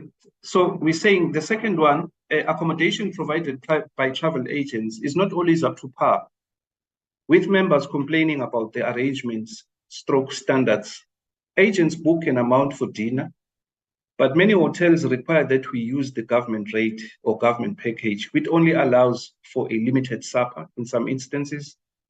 Members are also not permitted to dine in room in some hotels. This special rate package is significantly less than what we have approval for in terms of dinner. Third, the committee should conduct more frequent oversight missions to districts and provinces. The committee's ongoing and continuous oversights have proved effective and helpful in preventing further gobbling of resources meant for small enterprises. Field monitoring visits enables the committee to fulfill its essential stewardship function, while also providing technical assistance to the department in identifying, avoiding, and mitigating risks.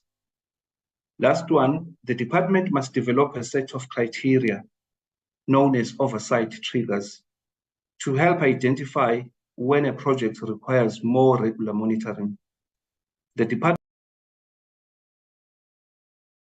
of surveillance, through their frequent monitoring and oversight operations, they should promptly bring to the DSPD's attention any actions, events, or trends that have a good or negative impact on the project. The necessary information should be brought to the DSPD's notice through the most appropriate communication mechanism, taking into account the ramifications of the incident or trend. This is the recommendation, honorable members, that we have consistently been making to the department to say CEDA, due to its locality in various district municipalities, should be utilized as the first layer of surveillance, to look into the projects of the department. Then, Chair, there is just one study tour that was undertaken by the committee to Germany. There are no issues that we picked up. International agreements, there was none referred during this particular period. We did not do any statutory appointment. We did not do any intervention. Then in terms of the petition, there is one that was referred by the Speaker of Parliament to the committee from employees of Sundan, Mzansi Broadband, ACC Telecoms, Follow Electrical, and others. Honorable members, that petition was considered. It was adopted on the 9th of November 2022. Then it was ATC'd. Then in terms of the obligations conferred on the committee by legislation, there is one that you could pick up, which is the Money Bills, Amendments, Procedures and Related Matters Act. This is in as far as the processing of the annual reports of the department and entities. Then thereafter, our requirement to produce what we call in Parliament the Budgetary Review and Recommendations Report, the BRRR. In as far as the BRRR is concerned, Honorable Chairperson, we are saying the department should expedite the recruitment of staff to fill vacant posts as practically as possible. The SMME and cooperative funding policy must be finalized and operationalized.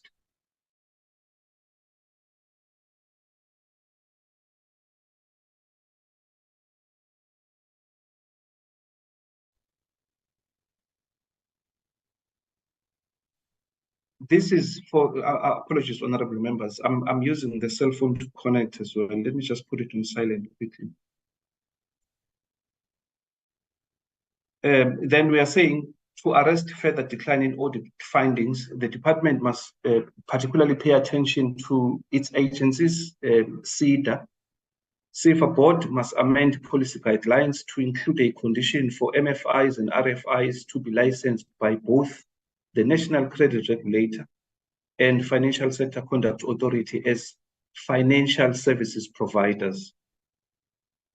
We are saying Sefa must keep a closer eye on MFIs and RFIs to ensure that they are charging the rate of interest as prescribed in the National Credit Act. The department must improve support to cooperatives, enterprises through improving cooperative sector development program or any other program that the department might consider during the 7th administration.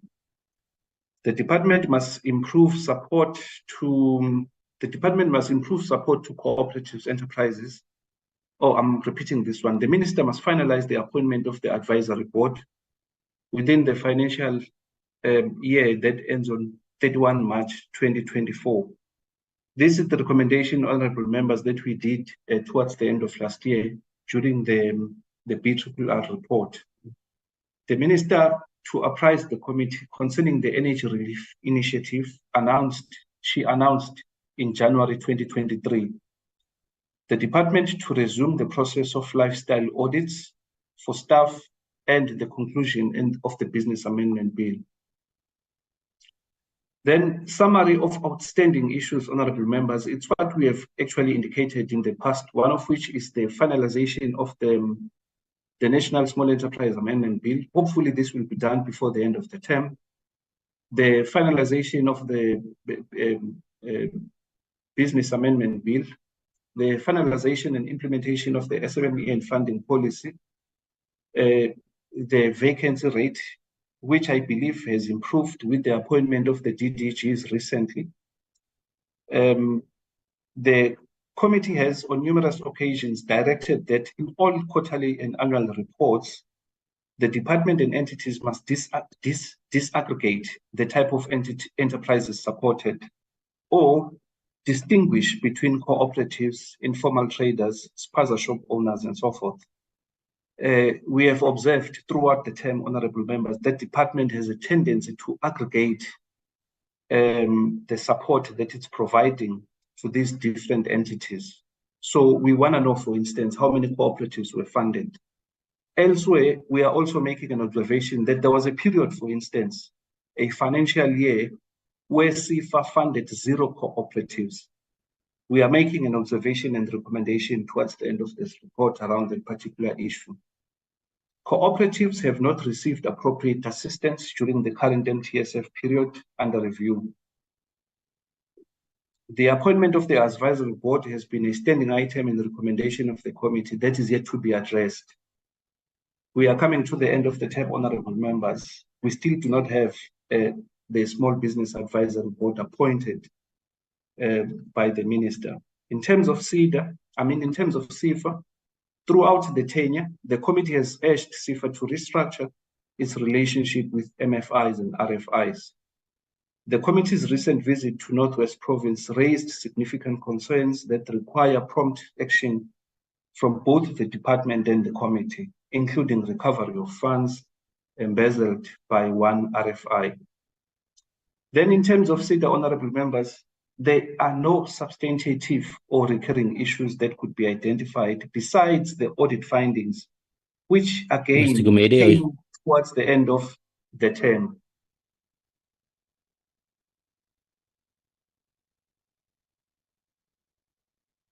Chair, there might be something wrong with your mic. Then on number 14, honorable members, other matters referred to the speaker by chairperson. It's only that we are responding to the Zondo Commission recommendations. And in terms of our response, we have said the committee has cited the National Small Enterprise Amendment Bill as it contains provisions that somehow addresses some of the recommendations in the report. I'm not going to go through this one, honorable members, except to say that the report of the Zondo include observations and recommendations relating to Parliament's capacity to meet its constitutional obligation in respect of performing oversight over the executive and holding the executive to account. So I will quickly jump now to recommendations, honorable members. Then what I will do, I will just go through one by one. The first one, the recommendation that this committee is making to the 7th Parliament, that it should consider to develop a system for the facilitation, monitoring, and tracking of executive responses to the committee recommendations and resolutions. It should also guarantee that the recommendations have specified timeframes for the executive to respond. Second recommendation, it's the instability at the senior management services level of the department during the 6th Parliament's term affected the department's service delivery and subsequently the effectiveness of the committee's oversight over the department. Since 2014, the department could not keep an accounting officer, stroke director general, for more than 24 months and relied on different acting personnel for those periods that it did not have an accounting officer. In addition, throughout the financial years, there were always vacancies at the DDG level and other SMS level, which impacted decision-making. The committee observed throughout the term that the majority of underspending on financial indicators was due to employee compensation, as well as goods and services owing to vacant posts. All 4 of the department's programs underutilized their funding allocation, mostly as a result of unfilled funded posts. The 7th Parliament should consistently monitor such challenges and get briefings on vacancies, particularly at SMS level, while ensuring that the department fills critical and SMS level vacancies with qualified and competent people to reduce reliance on consultants. The next one, the committee applauds the department for paying 100% of its invoices within 30 days, in line with the PFMA. This is one indicator where the department excelled throughout the term under review. However, as a custodian of small enterprises, the committee remarked that the department must ensure that all other state organs comply with this directive. The committee is urging the 7th Parliament to ensure that it establishes an indicator for implementation in collaboration with National Treasury to track delinquent invoices. Where state organs are failing to pay uncontested invoices within 30 days, Sefa must be on standby to pick up the tab through, among others, session arrangements. The 7th Parliament should ascertain that this indicator is included in the upcoming MTSF strategic plan and APPs of various state departments. The department has also been slow in the development, implementation, and review of existing policies. Other notable areas of progress, but remains incomplete, are SMME and funding policy, which was gazetted for public comments in April 2023. So is the National Integrated Small Enterprise Development Strategic Framework, where the department embarked on consultation sessions with key role players in the small enterprise ecosystem to solicit inputs to the finalization of the framework. The 7th Parliament should ensure that SMME and cooperative funding policy and others are expedited and operationalized. The committee is concerned that the simmering conflict between local and foreign-owned businesses calls for a clear-cut policy. To date, there have been 2 ad hoc committees of Parliament, both of which have identified a lax regulatory environment. Both ad hoc committees that looked into xenophobic attacks in 2008 and 2015 came to the conclusion that small business regulation in the nation, such as the granting of trading permits and business licenses to foreigners, was a significant source of conflict and needed to be addressed through policy or legislative interventions. It is a common practice around the world to not grant permits and licenses to immigrants in fields that should be reserved for South Africans. The committee observed that there is no legislation or policy to safeguard or reinforce actions meant to provide effective protection to township and rural enterprises, while comparable regulatory instruments exist in other countries. Furthermore, in its engagements with the sector, the committee found that the spaza shop owners and informal traders are the most regulated and least protected, while most trade illegally due to a lack of licensing. The 7th Parliament should push the department to table the Business Amendment Bill without any further delay, partly to address this particular concern. Then the next one, cooperative development and support remained a constant area of concern for the committee during the 6th term.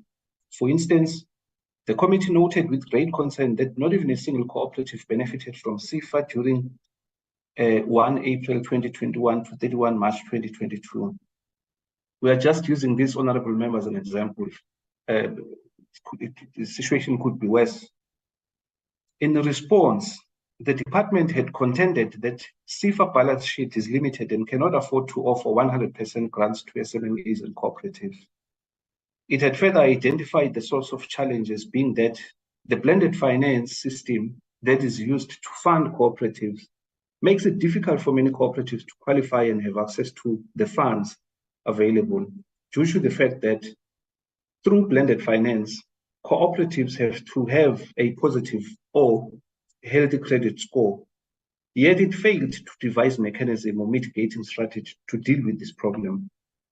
The committee strongly urges the 7th Parliament to make sure that strategic plans of the department and entities or entity consist of a clear-cut programs aimed at assisting cooperatives.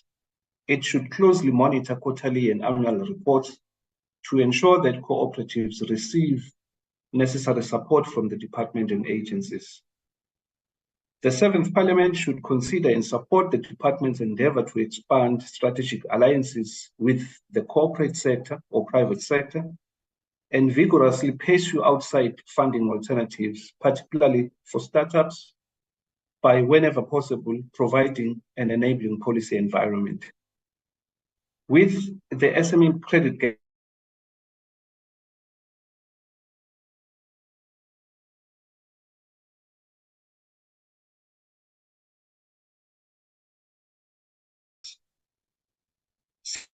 cessation of contracts and income or cessation of income in order to unlock the balance sheets of commercial banks.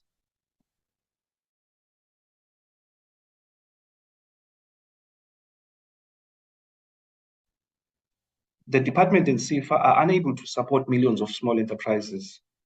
The upcoming committee should keep an eye on the department and agency quarterly reports to ensure that this recommendation is being followed through. The 6th Parliament Committee flagged red tape. It's one of the thematic areas, honorable members, that we discussed at the beginning of the term. We flagged red tape as an area of attention, as it believed that it was one of the biggest constraints on economic opportunity, business investment, and job creation.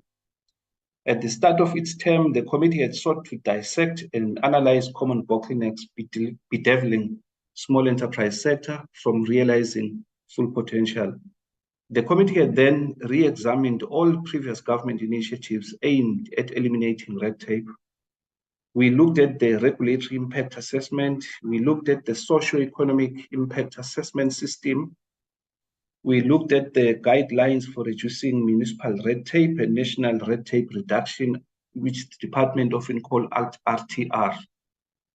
We concluded that none of these interventions were yielding any positive spin-offs, considering the rate at which small enterprises were disappearing.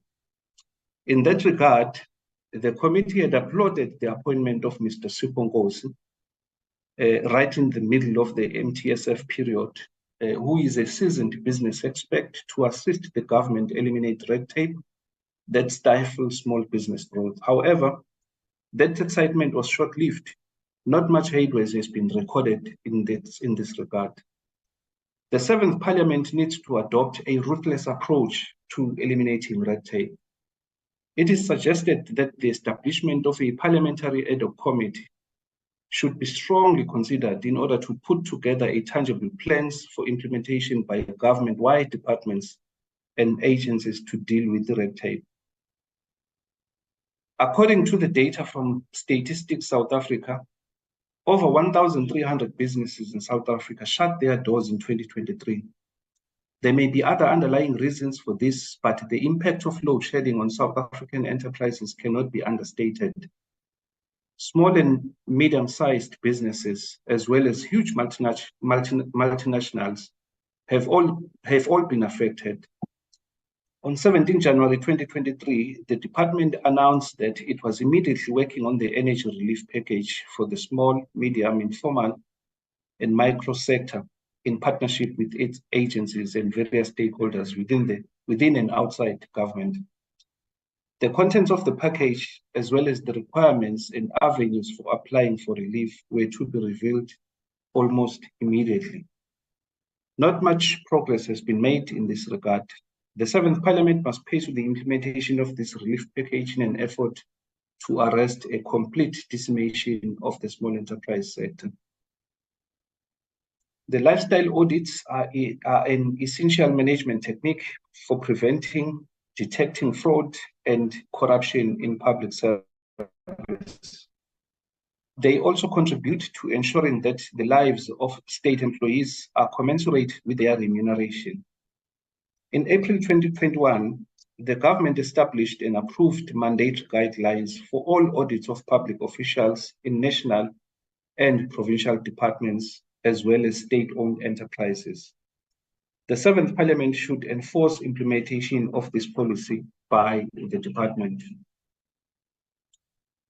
The next one, continuous monitoring that the department and entities implement the audit improvement plans, have functioning internal audit committees in place, as well as implement consequence management as advised by the Office of the AG and recommended by this committee in all its BRRR. This is one of the recommendations we are making to the 7th Parliament, honorable members, to make sure that the department continue to monitor the implementation of these recommendations by the AG. Then the next one, the committee should also conduct regular oversight visits. The report into investigation on the Northwest visit and the recommendation should be followed up. And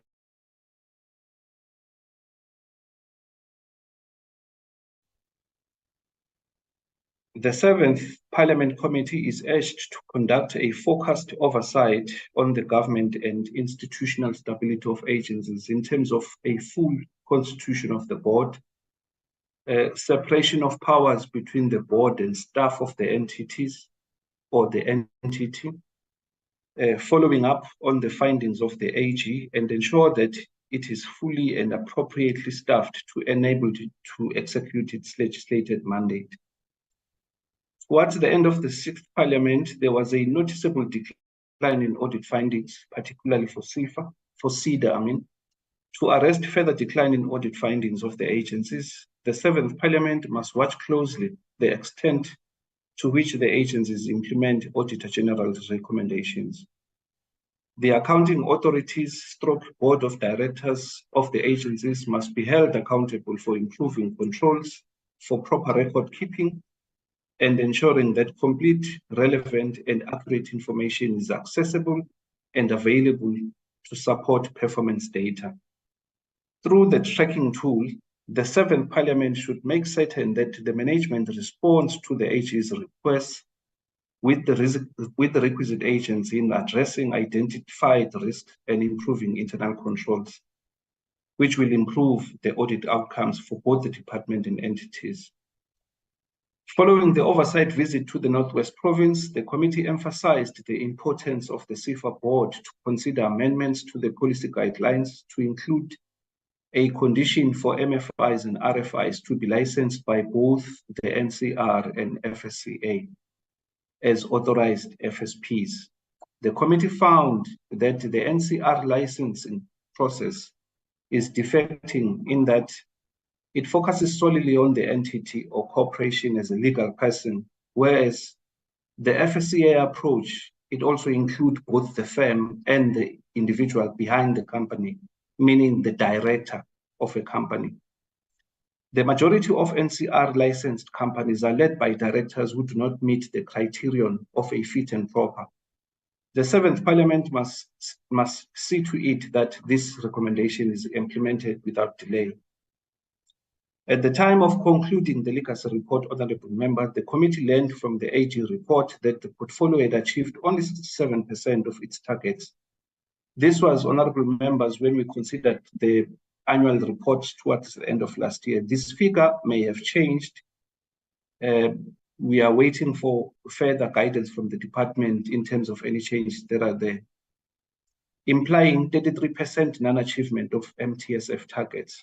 The committee should monitor and ensure that the remaining targets are incorporated for accomplishment in the next MTSF period.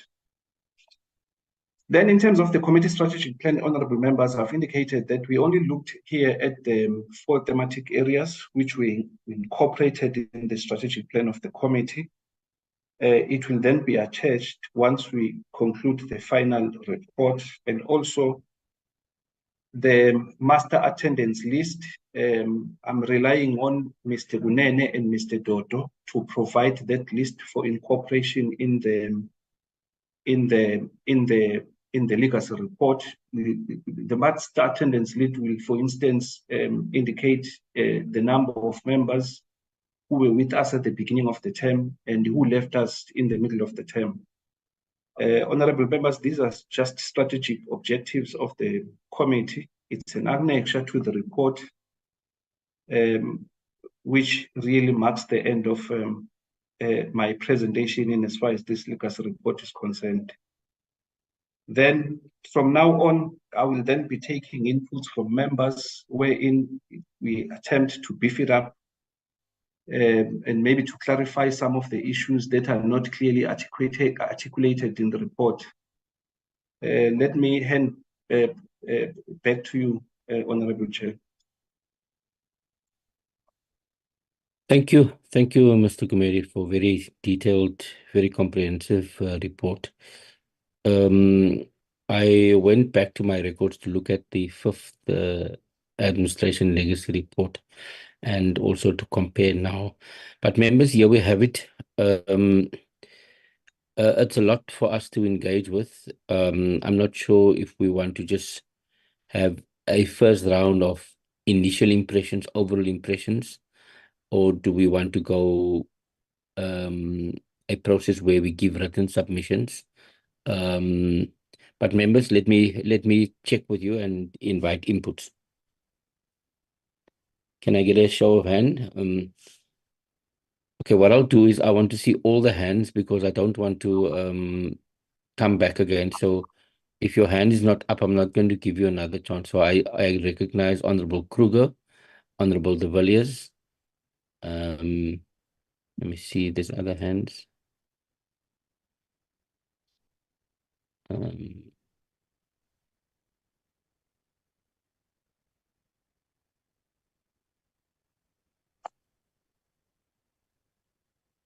Honorable Kruger, Honorable De Villiers, Honorable Flomelang. Yeah, in that order. Okay, please proceed, Honorable Kruger. Yes, thank you, Chair. And again, thank you to our content advisor, Mr. Kumede, for a excellent job done. I mean, it's a very thorough report, and I think we all agree about his observations. However, Chair, there's just two items that I want to highlight. The one is the immigrants. And I think we all agree about the immigrant situation in South Africa, but I think we must add illegal immigrants, because some of our immigrants are legal, and we can't allow them not to run a business. So I think we must just add the word illegal immigrants. That's my first point. The second point, Chair, and we all complained right through the 5 years about it, is the minister's absence in this meetings. So I think we must just mention Honorable it Kruger, somewhere. Yes, are you still? can you hear me? Chair, can everybody hear me? Chair? I can hear you. Yes, you are audible. I think Honorable Jacobs is struggling somehow with his activity. So I don't know if everybody pick up my last point about the minister absence in this committee. Most of these problems could have been avoided if the minister was, present in most of our meetings. It was, and I think all the parties was in agreement that the minister's absence to this meeting was unacceptable. Thank you, Chair. My apologies, I got cut, but I got the gist of the argument. Honorable de Villiers. Yes, thank you, Chairperson. Let me also be brief. Am I audible? Can you hear me? Yes, I can indeed. Continue, Honorable de Villiers. Thank you, Chair. So firstly, I would like to congratulate. It is, I think, a very, very thorough report. It's very detailed, and I also support that we get given some time to just make written submissions so that we can just go through it a little bit more technically. I also agree with my colleagues' sentiments. I think that we were all expecting the minister to be more active and participating in our committee meetings more, and one would expect that she has a better attendance. And then I would just, from my side, like to add that at the end of the day, we did get our legislation through, which is one of the important functions of this committee. But I do think that for the 7th Parliament, it is really important that we do not have an executive bill that competes with a committee bill, that there is better communication between our minister and legislation which she is developing, and our legislation which we are proud of and which we developed. It comes down to wasted energy and time that we were developing a committee bill which she then made into an executive bill, and there was almost competition to get the same bill out. Nonetheless, we got it out, and I think we were all in agreement that was a good outcome. And then I would just like to say that I look forward to receiving just communication about when we can actually give our written submissions, that we can take this very thorough report and go through it properly. And that's my only initial comments for now. Thank you, Chair. Thank you, Honorable Tulelwa.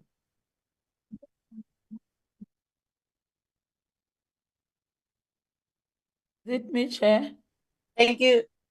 Oh. You can go in, Honorable Matulela. I'll come after. It's fine. Thank you very much, Chairperson.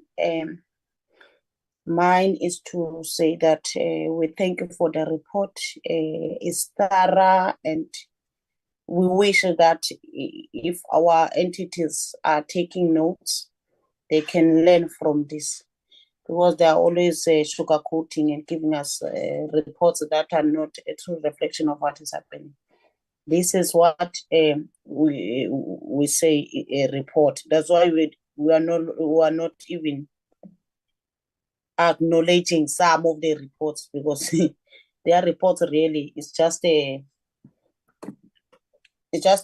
bring the report forward. So what I can say, Chairperson, we are happy to have this kind of a report, and also I'm agreeing with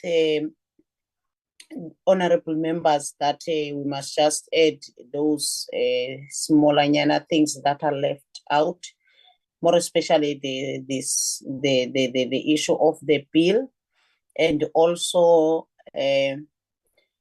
I think as a portfolio committee, really, Mr. Kruger is right. We cannot allow this absence of the minister. So I believe it should appear in the report that the absence of the minister in the portfolio committee, we note it, and we don't agree with it as a portfolio committee. We don't agree with it, regardless of what many things are, because we did even give some of the recommendations that if the day is not suitable for the minister, we don't have a problem to change to other days, as we are elected by the people. We are even working over the weekends if it may suit the minister, or it may answer to the call that the minister should be permanently present in the portfolio committee. Thank you so much, Chairperson. Thank you, Honorable Matulelwa. Whoop, Honorable Tlomelang. Thank you, Chair. Let me also follow on what my colleagues. I hope I'm audible because it's load shedding now. Oh, thanks. Let me also join my colleagues in appreciating the work that has been done. Indeed, it is a true reflection of what happened since we're in office 20 May to date. And all the activities are following one another in sequence. We must appreciate, and there is a true reflection of issues, especially even when you look at the programs, 4 programs of the department, they have attached what were the issues, the observation, and the recommendation, Chairperson. We must applaud them for the good work that have been done, Chair. The only thing that I want to speak to is the issue that has been raised by my colleagues on the issue of the absence of the minister in the meetings. I think when we put the report, because we must put a true reflection, we must also indicate, because I hope in each and every meeting there was an indication where the minister was when we had our own portfolio committee meeting. And I agree with Honorable Matulela that we once proposed that maybe we can schedule another day, but we must not just leave it as if the minister was not part of the meeting and he was somewhere doing something else, so that the 7th administration must plan properly. But they must not experience that problem that we have experienced as far as the issue of the minister is concerned. But Chairperson, I also want to support the issue of the illegal immigrants. I wanted to speak to. And lastly, I agree with Honorable De Villiers to say that because we still have to do the final draft, members can take this report. I think it will be just few things and revisit it again maybe over the weekend, so that we can make a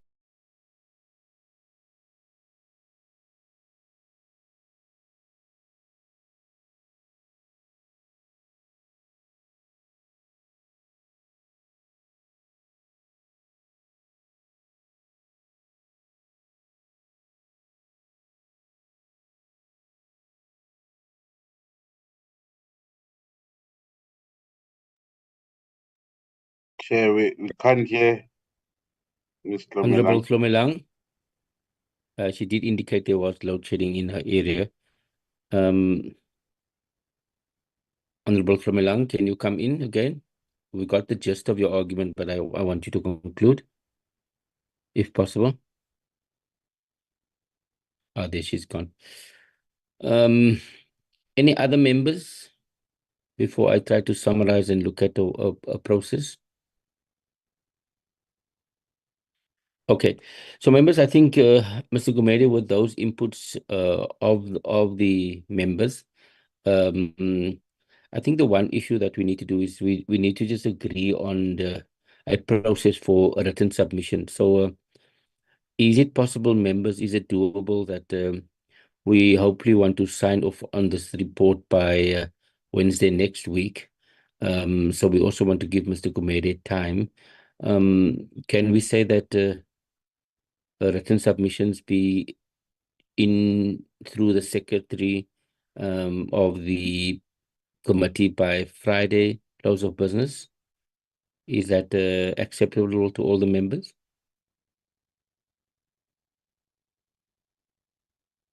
I'm making a recommendation. Thank you, Kruger. I get a thumbs up from you, so I assume that's in order. Okay, so members, I think we will factor in those. Let me also from the chairs also give you some feedback. I also want to share with members the very comprehensive nature of the report. I will also make time to give written submissions. I think the one issue that I want us maybe just to add more is you did mention cooperatives, but I think we need to say a bit more, because cooperative movement is happening and there's a lot of development despite the department's support. So I think there was a clause where you raised the issue about the department hasn't funded cooperatives within a whole year. But I think what's important is that the mixed economy is an important approach, a very practical approach. And given our visit to Germany and given the great initiatives that we have across our country, I think it's important that we just say a bit more on the cooperatives. I think the one area that we really didn't cover in great detail in the portfolio committee and also must come through quite strongly is women's entrepreneurial spaces. There has been a dedicated campaign, but I think women represent more than 52% of our population. So I'd like to see if we can't have a special maybe paragraph or so on women's entrepreneurship, the state of it, and also come up with recommendations around that. Incubators, innovation, fintech, those are issues that is happening in the entrepreneurial ecosystem. And I think maybe we should just mention some of those things around the incubators. I've been at the exhibitions last week, and I've seen Ellen Gray's foundation, South African Breweries Foundation. There's great private sector entrepreneurial support and initiatives happening there. And I think one thing that we as this portfolio committee didn't do was to genuinely bring the private and public partnership together and celebrate best practice, because there is indeed best practice. I've seen, without wanting to profile one or two people, but I've seen the Alan Gray pitching process where you get youngsters from university and they're having a pitching competition where you come up with your ideas and there's money and access to that. And maybe the department must also, instead of doing this long bureaucratic funding process, we have a public process where because we learn from each other, where you have a window where people can come in, pitch their ideas, get a support from the small business ecosystem, and getting them going to move. Because then there's greater transparency in the process, there's greater transparency in the application and the successful rate. And then we can celebrate our meritocracy, things that are really working well in our industry. I think what we need to do is also, given that more than 13,000 businesses have closed their business. And I think it's not only load shedding, it's also the economic recession, the slow economic growth coming out of COVID, and just the perfect storm. I think we hope that that is behind us now, and we will see the sun and the rays coming out, and hopefully we will be able to grow the ecosystem. So I think I'm just making an additional comment to that. I also support the idea of greater cooperative governance in the small business ecosystem across national departments. So I like the idea of getting National Treasury and all the national departments to pay within the 30 days and having a tracking tool on that, but also ensure that we coordinate the initiatives of small business development. So, for example, agriculture has a small agricultural voucher system. In other department, there's some stuff on entrepreneurial, but we don't coordinate it on. There's no level of coordination. So I think we might just say a bit more between national departments, the 40 odd departments, how we can ensure greater coordination and avoid duplication and fragmentation and wastage across that. But I think the other role is also the role of provinces. Some provinces have really good best practice, and some provinces can learn from each other. Like what is happening in KZN and Gauteng around the township economy is really good. What is happening in here in the province, also in the Western Cape, Westgrow, and the initiatives around how they take businesses to the next level is also something that we must be able to celebrate. And I think put aside the politics, I think we need to celebrate where things are really working well, and also look at how we bring the province's entrepreneurial ecosystem and also the agencies, economic agencies, to bring to bear on small business. And then lastly, we have in each municipality a local economic development manager or LED manager. Each municipality has that, and they meant to look at creating opportunities for private sector and investment friendly and red tape reduction in municipalities, both in the local and the district space. And I don't see a correlation, because if we have a proper system, then each municipality must have a small business, a Sefa or the new entity office, and they must be able to say, okay, in the city of Cape Town, we've been able to help X amount of people with our own resources and with national government. We also need to say something about simplifying municipal license application, because in some instances the metros are still chasing our informal traders away from walking. I know the situation sometimes in Johannesburg, eThekwini, we picked up, and also here in Cape Town, some people were chased away from Gatesville and the parade. So I think also about simplifying the license, we need to say something more about that. I think we did speak to the access to markets and access to finance, but I think if we can just mention that. I will pause there, but those are some of my additions to be made. I think what we need to do is allow the team led by Mr. Gumede to factor the issues that we raised now, and then written submissions deadline by Friday, and hopefully we will then have a good draft for us to engage with again next week and hopefully sign off. Members, I hope you're comfortable with that summary. Mr. Gumede, just last words. You've covered me, Chairperson, because I was going to recommend the same, to say perhaps if you could look into close of business by Friday or early Saturday, so that maybe over the weekend I work on this. By Sunday afternoon, I circulated to the members just to give you adequate time to go through it again, maybe on Monday and Tuesday, in preparation for the adoption on Wednesday. So I'm comfortable with the proposed due date being Friday. I should be able to circulate the amended version by Sunday afternoon or Monday morning. That's my undertaking, Chairperson. Yeah, no, that's it from me. Thank you, Chair. Thank you so much, Mr. Gumede and team. We in advance appreciate the work. It's very comprehensive, and so we're just putting on the last bells and whistle. But I think a job well done thus far. And please, members, make opportunity with provide written submissions so that we put our voice in this report and we own it collectively. All right, let's move to the last item. I think it's just adopting minutes.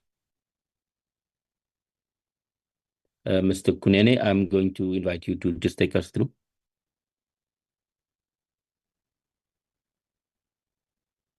Thank you, Chairperson.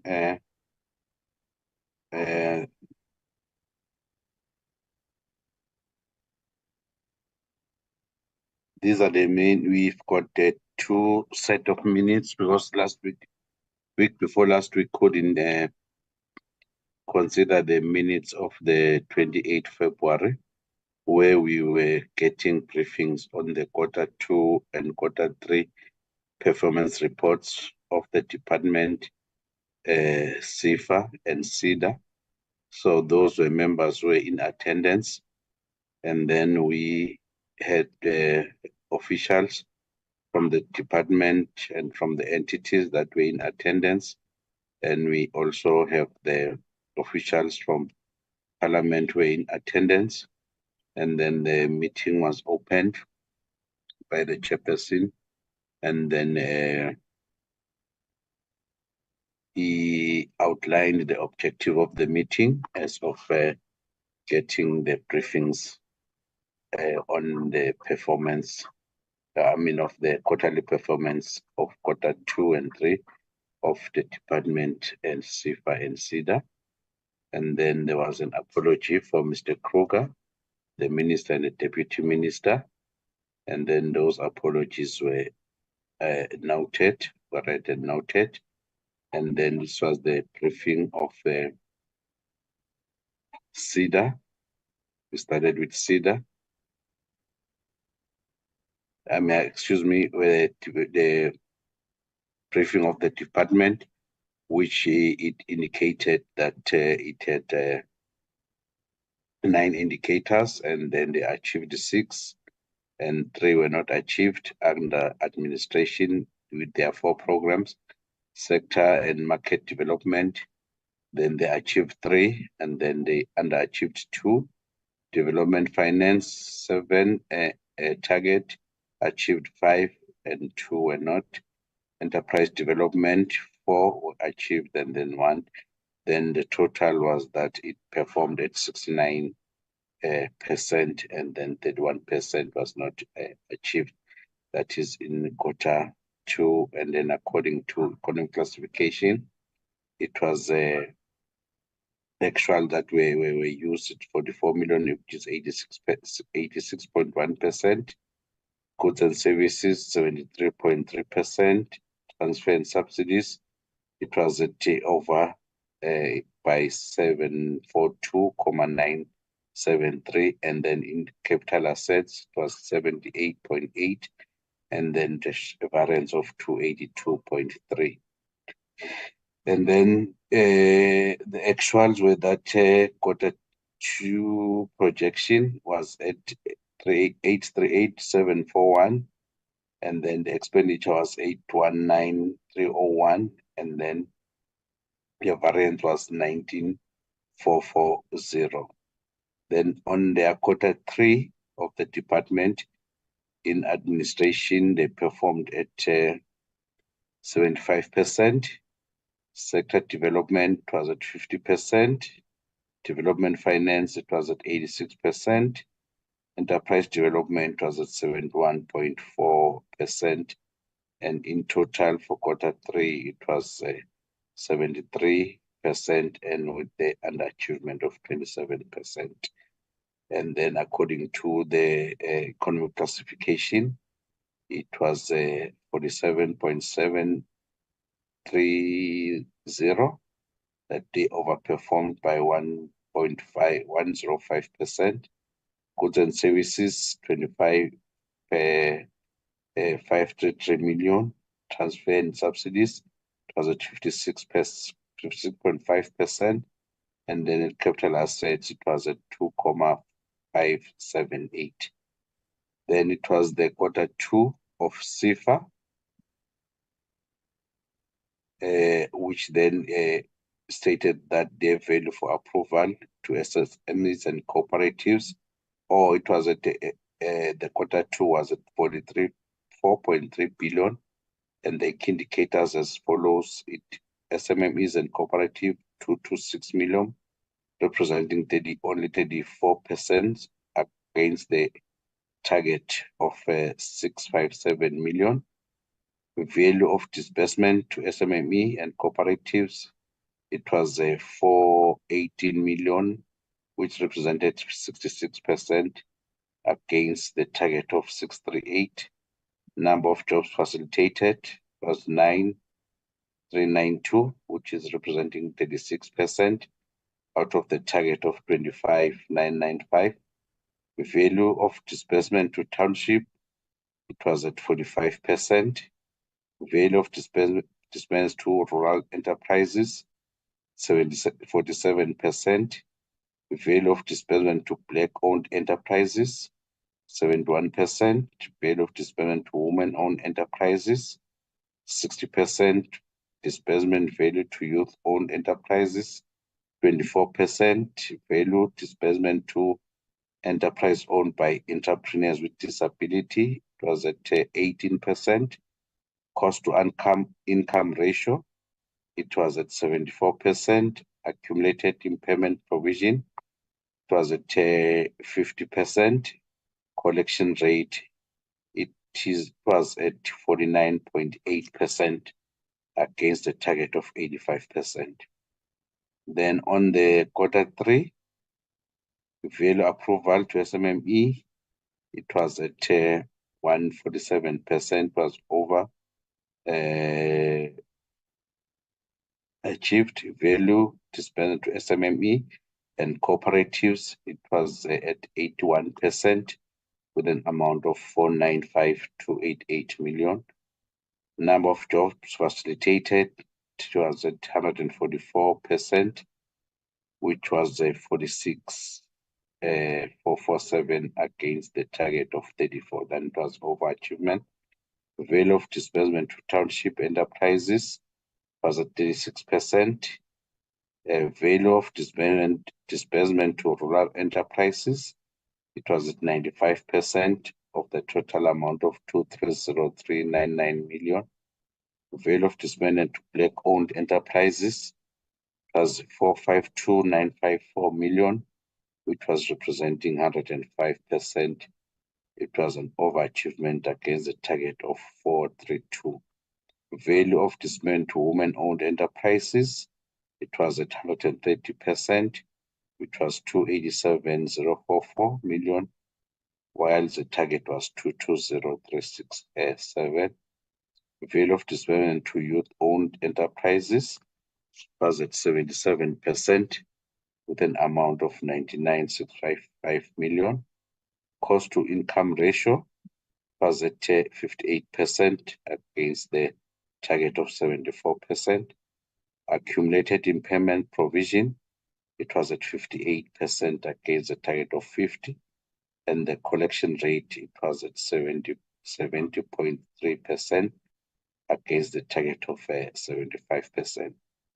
Then Q2 of CEDA, it was a total of 16 indicators, 15 were achieved with 110% more, and then representing 94% with the indicator, with one underperformed indicator at 57%. CEDA was reporting on 3 or 4 programs: that Enterprise Development Program, CEDA Technology Program, Impact and Sustainability Program, and then on administration. So service access points, CEDA has got indicated that has got 53 branches, 52 access points, 57 co-location points, and 110 incubation centers. And then group supported people with disabilities enterprises. It was only supported 383 against the quarterly target of 720. Female enterprises was 6,035 against the target of 4,113. That was overachievement. Youth enterprises, it was 4,456 against quarterly target of 3,085. That is an overachievement. Okay, enterprises categories supported in quarter two, cooperatives supported. There were 103, representing 3%, and SMME, there were 2,979, representing 97% of the total of 3,082. Okay, their finances, as it is stated, that they expend the budget 93.44 for quarter two, and then expenditure was 94.43 with a variance of 992. Project programs and administration was the target of 86, 86.98, and then it was 92.38. Mr. Kunene, I see, I'm not sure if that's an intervention from Honorable Kruger, but Okay. let me just pause quickly and then invite him. Honorable Kruger, want to come in?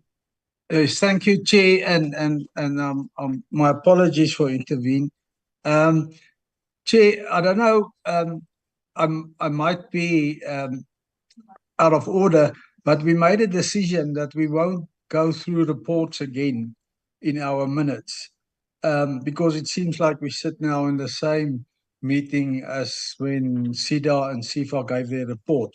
The decision that we as a committee made in the past was that we will read the minutes before, and then we will go through the minutes page by page. And I don't know if that order is still standing. It could be changed because we changed Thank you. chairpersons. But No, thank you for that. Thank you.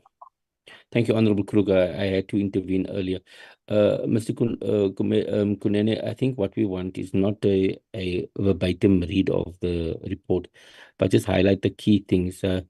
Because like Honorable Kruger said, we did go through this, and I see it's quite a lengthy report. So maybe we should just skim through it and ask members, because we assume that members did read it, and then we just ask members if this is an accurate reflection. So try to just summarize, Mr. Kunene. Thank you, Chair. It's page 10. That is we are under the presentation of SIDA at the quarter three report. Then go to page 4. These are the deliberations that took place. And then that was a deliberation which was reflecting the quote raised by the committee and the responses that were given by Sefa, SIDA, and the department. And then on the next page, these were the resolutions then made by the committee. Then number 6, these were the consideration of committee minutes of 5 October, 10 October, 11 October, 18 October, 28 November, 29 November, 30 November, and 1 December, and the 5th December, and the minutes of the 27th February. I think members will remember that those one from November, that was the daily. It was when we were busy finalizing the legislation. And then we had the closing remarks from Chairperson and the meeting agenda at 13:45.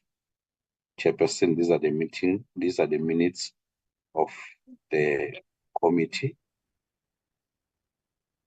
of the date of. Thank you so much, February. Mr. Kunene.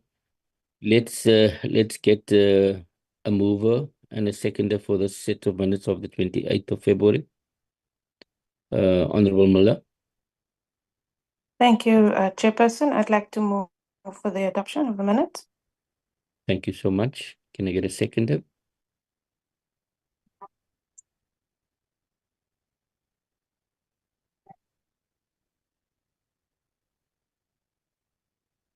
Members, are we still here?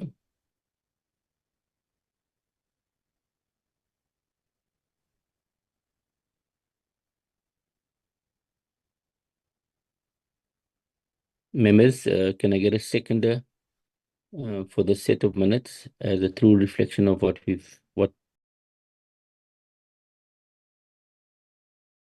I will second, Chair. It's Honorable de Villiers.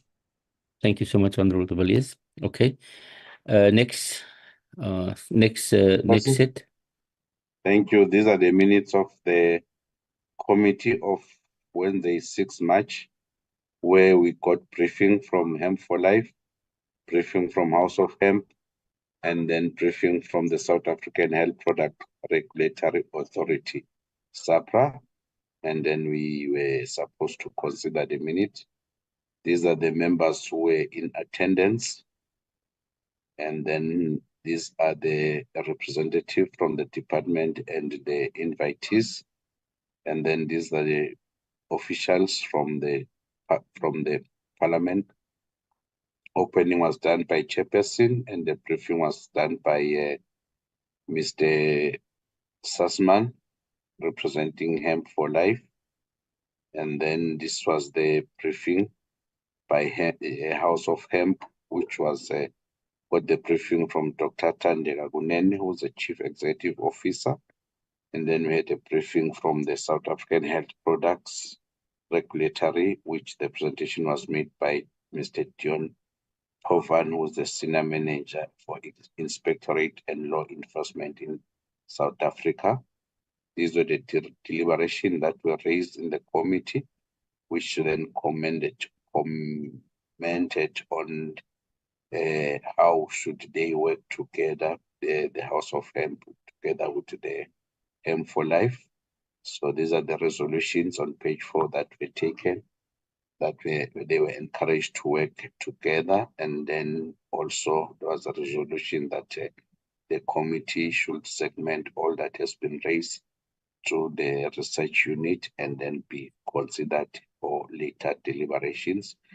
Page 5 minutes were not considered because due to time constraints. And then we had closing remarks from the chairperson. And then the meeting was adjourned at 12:55.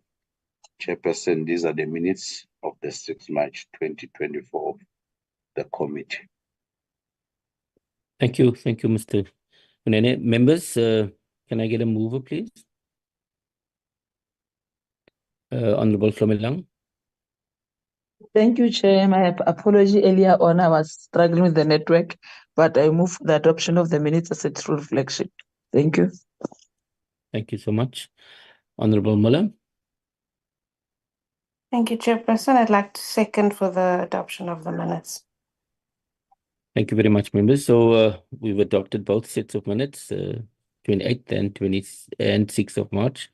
Is that it, Honorable Mr. Kunene? Yes, Chairperson. Thank you.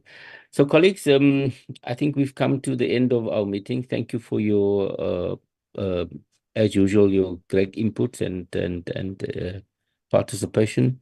We know there's sitting at 3, so please have a good lunch, and we'll see each other in the house. Thank you for your participation. The meeting stand adjourned. Thank you, everybody. Thank you, Chair. Bye-bye, everybody.